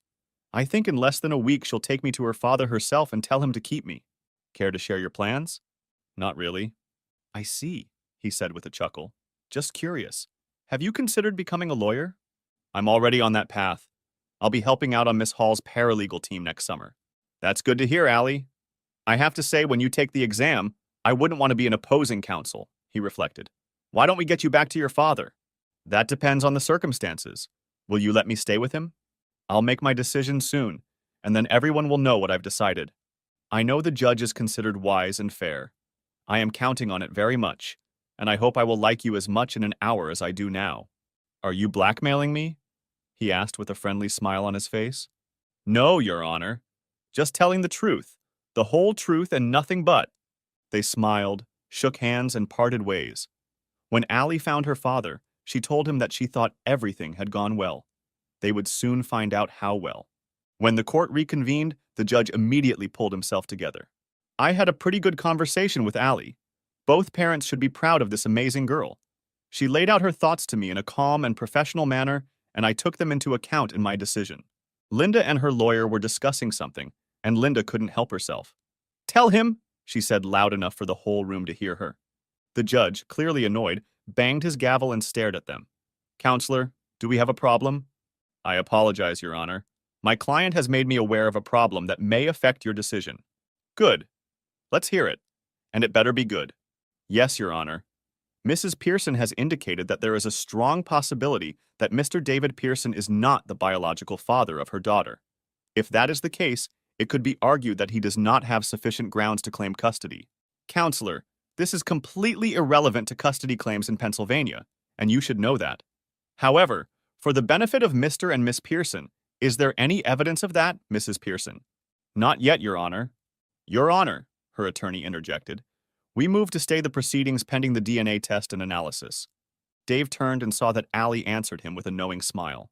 His attorney stood up to respond. "Your Honor, anticipating Mrs. Pearson's tactics, we have the results of the DNA test conducted by an accredited laboratory. The results are certified and accompanied by a duly certified and notarized sworn statement from the agency that conducted the analysis." He handed copies to the court officer and Linda's attorney, then continued. "As you can see, the results prove conclusively that Mr. David Pearson and Miss Allegra Pearson, or Allie as she is also known, are father and daughter." "Very good, Counselor Hall. That's interesting and I'm sure will bring relief to the father and daughter. In any case, based on the laws of this state, the motion for continuance and scheduling of the DNA test is denied." Linda cried as her attorney tried to comfort her. Judge Lawson continued. "Now, as I said, while it is customary to award primary custody to the mother, I believe it would be best for all parties to grant Miss Pearson's wishes and accept the petition presented by Mr. Pearson. Mrs. Pearson and Allie, it pains me to see mother and daughter estranged from each other, and this whole procedure of dissolving a happy marriage hurts me more than I can express." He paused and took a deep breath. "The petition for divorce filed by Mr. Pearson has been granted. You should both receive a final judgment within 6 to 8 weeks. At this point, I wish you three the best of luck. Court is adjourned." Allie rushed to her father and clung to him with all her might. As they began to walk out, Linda walked up to them with fire in her eyes. "Well, you won. I hope you're happy now," she said reproachfully to Dave, as if she expected him to gloat. He turned and replied softly, "What are you turning into, Linda? No one won here tonight. It's a defeat for all three of us. Go home and we'll discuss the details in a few days." "Ed!" She collapsed on the bench in the courtroom while her lawyer tried to comfort her. She muttered quietly, "But I love you. This isn't right." Dave heard her, but chose to keep walking as he and Allie clung to each other. In the weeks that followed, all the horrible consequences caused by Rich and Linda's foolish choice were over. Rich pleaded guilty to avoid a trial, fines, and potentially a lengthy prison sentence. He had to disclose all hidden bank accounts and safes and agreed to spend 8 years in federal prison.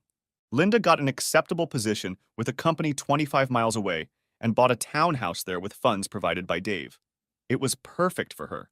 She was close enough to see Allie, but far enough away to avoid seeing former friends who found her presence unwelcome.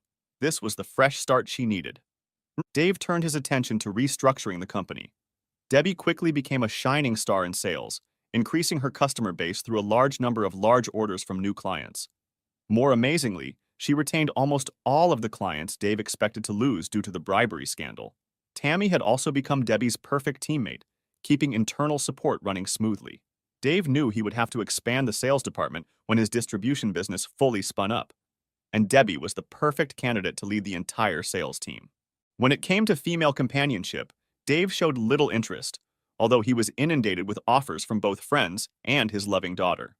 Unmarried ladies from church seemed to be lining up to get to the very desirable would-be bachelor. He missed the companionship of Linda more than he expected, but he wasn't going to rush things. In the weak moments when he allowed himself to ponder his options, only one woman occupied his thoughts. On Wednesday morning, months after the judge had rendered his decision, Hannah walked into Dave's office with the morning mail. "Hey, boss, looks like the divorce papers came in." He opened the envelope to inspect the contents. "Yeah, looks like Judge Lawson was accurate. It's been 7 weeks now. Looks like I'm a free man. How do you feel about that?" Dave pondered his emotions before answering her question. "It's a real mix of feelings, I think. Sadness and happiness, relief and anxiety. If you put all my feelings together, you wouldn't get a single feeling. The feeling I feel most is a sense of anticipation. What Linda and I had was special. Now that it's gone, I want to find special again. Do you know what I mean?" "Yes, I do," she replied with a half smile, wondering if it was time. Turning to leave, she hesitated at the door and slowly closed it. Still with her back to the door, as if afraid to see his reaction, she said quietly, "Dave, I want something special too. I need to confess something I've been afraid to say. But here it is. I love you. I started loving you the day you interviewed me. You and Linda kept trying to convince me to find someone, but I needed someone untouchable or at least unavailable. You don't have to say anything now, but if you're interested, just ask me out when you're ready. I already know my answer will be yes." She didn't notice Dave move silently right behind her back. As soon as she finished her confession, He gently put his arms around her, kissed her neck, and whispered the words she wanted to hear. Dinner tonight? Still in his arms, she turned to see his bright smile and the sparkle in his eyes. My place at 6, she suggested. I'll cook. Her face lit up with a wide smile. And wear something casual. The bottle of wine and the wonderful lasagna disappeared, as if dinner were an afterthought. The newfound lovers couldn't wait to see how their deep friendship might blossom. It didn't take long for it to blossom. Unable to hold back any longer, Hannah whispered in his ear, I want to be with you. Dave smiled and whispered back, I can think of lots of excuses. With, at, under, in, for. She pulled away and looked at him with loving mischief in her eyes. Look, mister, I want lots of prepositions, clauses and all. And I want them now, she exclaimed with a note of playful desperation. He wanted nothing more than to take her to the bedroom and spend the evening. Next chapter. For the next 2 weeks, Dave and Hannah were together every night. After a romantic dinner at Hannah's house, they would sit together. Dave was sure of what he wanted, and the time was right. Dave whispered in her ear, I think it's time. Without another word, he lifted her off the couch and carried her into the bedroom. Dave's thoughts and dreams began to fall into perfect harmony, and he saw his world becoming even better than he had hoped. Several minutes passed before Dave shared his thoughts. Hannah, all my hesitation is gone. I'm ready to let my feelings come out. Over the past weeks, I have found that spark and chemistry I knew we would have together. I feel like my heart has unclenched, and I can say I love you with all my soul. If you say yes, I never want this to end. She rolled over on top of him and put his sword away in its scabbard. Will that answer you? You have me, and I have you. If you're absolutely certain this isn't a fracture for you, then I want us to never part. It's going to make walking a little difficult, but I'm ready. Smart ass, she exclaimed playfully. You know what I mean? Yeah, I do. I think my friends will tell us to take it slow, considering everything that's happened recently, but I don't care what they think. It might seem fast to you, she said. To me, it was something I had to live with for 7 years. Well, I know we were both concerned that things would go back to the way they were, but it felt right to me. Later, they drifted into slumber. Joy filled Hannah, Dave, and Allie's home. 6 months after their first date, they were married in their church. In keeping with their character, the casual and informal reception was a pig roast in the spacious backyard. With 200 guests in attendance, the pool and other entertainment gave the children something to do. For the adults, a large marquee with a dance floor and bar was set up. A small band provided the musical accompaniment. There was plenty to celebrate. As expected, some family members and friends expressed surprise at how quickly they had decided to get married, especially since Hannah was 8 years younger than Dave. The explanation was simple. They quickly realized they had found the right partner. Plus, Hannah was 3 months pregnant, and she and Dave were only 30 years old, and they planned to have many more children. As the party was winding down, a familiar face appeared in the backyard. Oh, look, Hannah said to Dave. Linda's here. Let me go greet her. Both women weren't entirely sure how their visit would turn out. Hannah's fears were quickly dispelled when Linda smiled and hugged her friend. Congratulations, Hannah. It sounds like a terrific holiday. Well, you know Dave and his pig roast? How about you? You look great. I'm still working on myself, but I'm much better now than I was 7 or 8 months ago.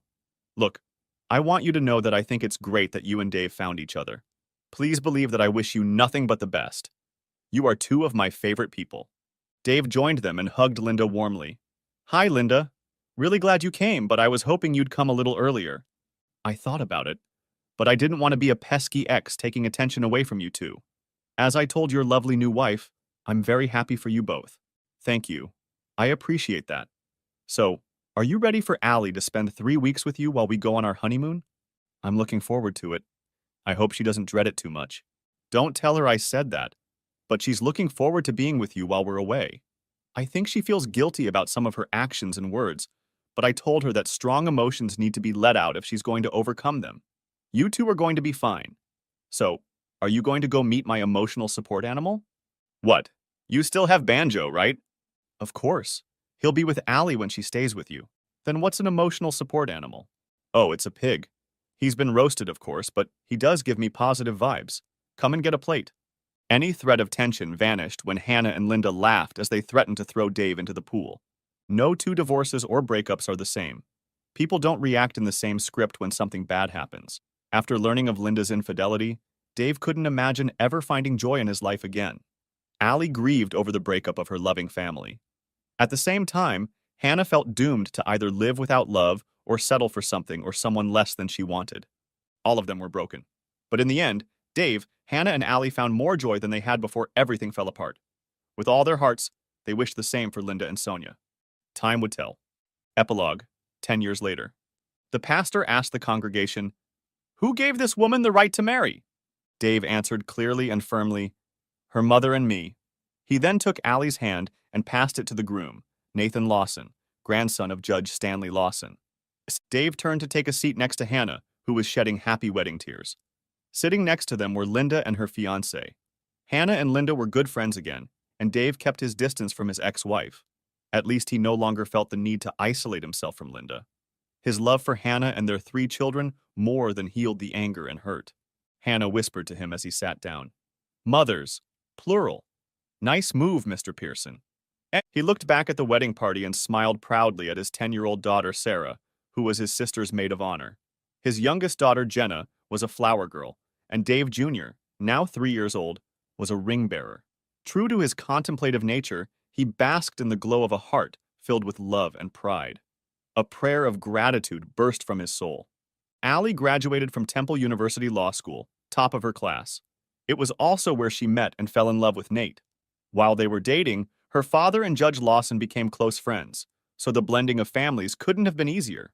Nate focused on criminal law and moved to Bill Hardwick's office, while Allie prioritized family law and became a new member of Angela Hall's team. The changes Dave has made to his business have been more successful than he expected. In his 48th year, Dave and Hannah planned to retire when he turned 55. He was by no means a billionaire, but his stock portfolio and excellent financial planning made that goal easily achievable. Sonia married a terrific guy who managed the Eastern Territory of the large pump company that Dave's business represented. In addition to the 2 boys Sonia had with Rich, the couple now had a little girl who had just turned 4. Dave's parents had already retired and were enjoying good health as they transitioned to outdoor activities. This included them passing on Sunday family dinners to Dave and Hannah. One Sunday, about 3 months after Allie's wedding, Dave's father pulled him aside after the meal. "Son, I know I made you a promise, but this time I'm going to break it. Rich is leaving next week, and he'd like to see you and the rest of the family before he goes. Can he come over this afternoon?" "Actually, I've been thinking about contacting him since he got out of prison. I heard he joined a missionary team or something?" "Yes. They help poor villages, build schools, and so on. He's going to Tanzania and will be on the team as a water purification specialist." "How did he get involved with them while in prison?" "He's grateful to his cellmate for really turning his life around. He got close to the prison ministry team and asked them to help him find a ministry he could join upon his release. After learning about his abilities and background, they set things in motion. He had studied Swahili and, from what I understand, spoke it fluently. He was also allowed to take a lot of required courses while he was serving his sentence so that he was ready to go upon release. He spent several months after his release completing his training and collecting monthly aid. He can come visit us, but Sonia and her family might not react well.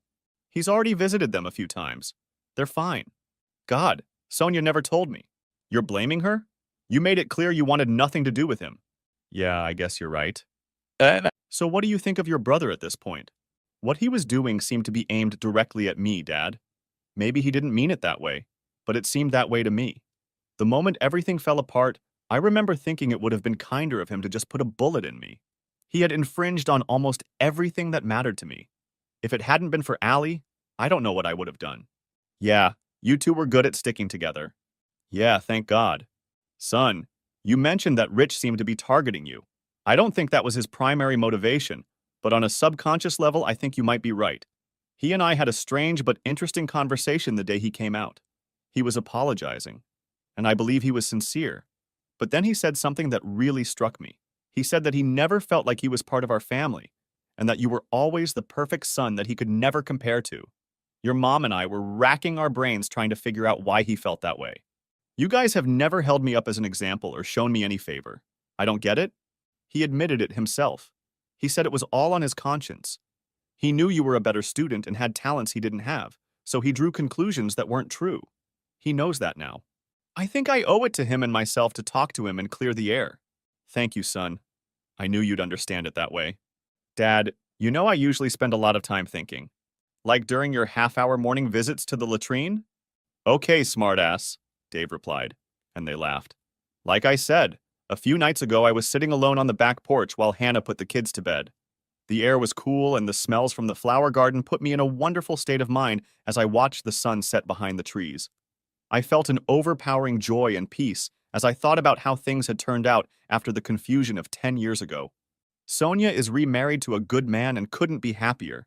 She has done a great job raising her boys, and her new husband has been a huge influence on her. The money Rich stole was found and returned. I thought he had destroyed my client base in the process, but instead, I found some real stars to take his place.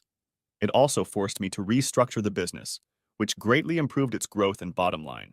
The restructuring into distribution also led to Sony's new husband. So what are you saying? Dad, I never thought it could be like this, but it turns out that what Rich has done has been a huge blessing. Dad noticed he hadn't mentioned something important. But your marriage was ruined, son. You and Linda were the perfect couple. Don't you think that was a tragic end to a beautiful love story? Of course it did, Dad. But look at Hannah. I'm madly in love with her. I love everything about her. I wouldn't give her up or trade her for anything, including what Linda and I had. Do you love her more than Linda? More than I do? How can I appreciate that without running my feelings through the filters of all the crap that happened? I still have feelings for Linda, of course, but I'll never feel the same way I did 15 years ago. The main thing is that I have feelings for Hannah that are at least as strong as Linda's, but I've decided to give myself and all my love to Hannah. That's good to hear, but you still haven't answered my question. About Rich? Yes. How do you feel about him? Everything I said about how things turned out applies to my attitude toward Rich as well. I hate what he did, but the way things turned out gives me reason to be grateful. He paid with more than 8 years of his life, so I have no anger or desire for revenge. It's a bit like how I feel about Linda. Do I love him? Of course I do. He's my brother. If he needed a kidney or something, I'd help. But I'll never be able to trust him or care for him the way I did 15 years ago. I think I understand you, son. I have to say that your attitude toward everything that's happened is heartening. I'm not sure I would have had the courage to find the positives in it like you did. Well, think of all the people involved. Sonia is in a better place now. My business is thriving. My marriage to Hannah and our 3 children with her is a joy beyond anything I've ever had. Even Rich has matured and returned to his faith because of the prison experience. He has found a better version of himself. Linda, sad to say, is probably the only one who didn't come out of prison in a better situation. Allie tells me she's happy, but still pines for the life we had together. Son, you're a goddamn Pollyanna, you know that? Is that a bad thing? No, but I can't forget how broken you were. Yeah, I was. But during one of my contemplation sessions, it occurred to me that what Rich did was like taking my prized china and smashing it on the floor. God, in his mercy, helped me pick it up and put together a new mosaic from the pieces, even more beautiful and precious. So you mean to say that what was broken is now better than ever? Exactly. But not just better, Dad. It's much better for me. The end. Thanks for watching. I hope you enjoyed it. So subscribe to my channel and watch the next video.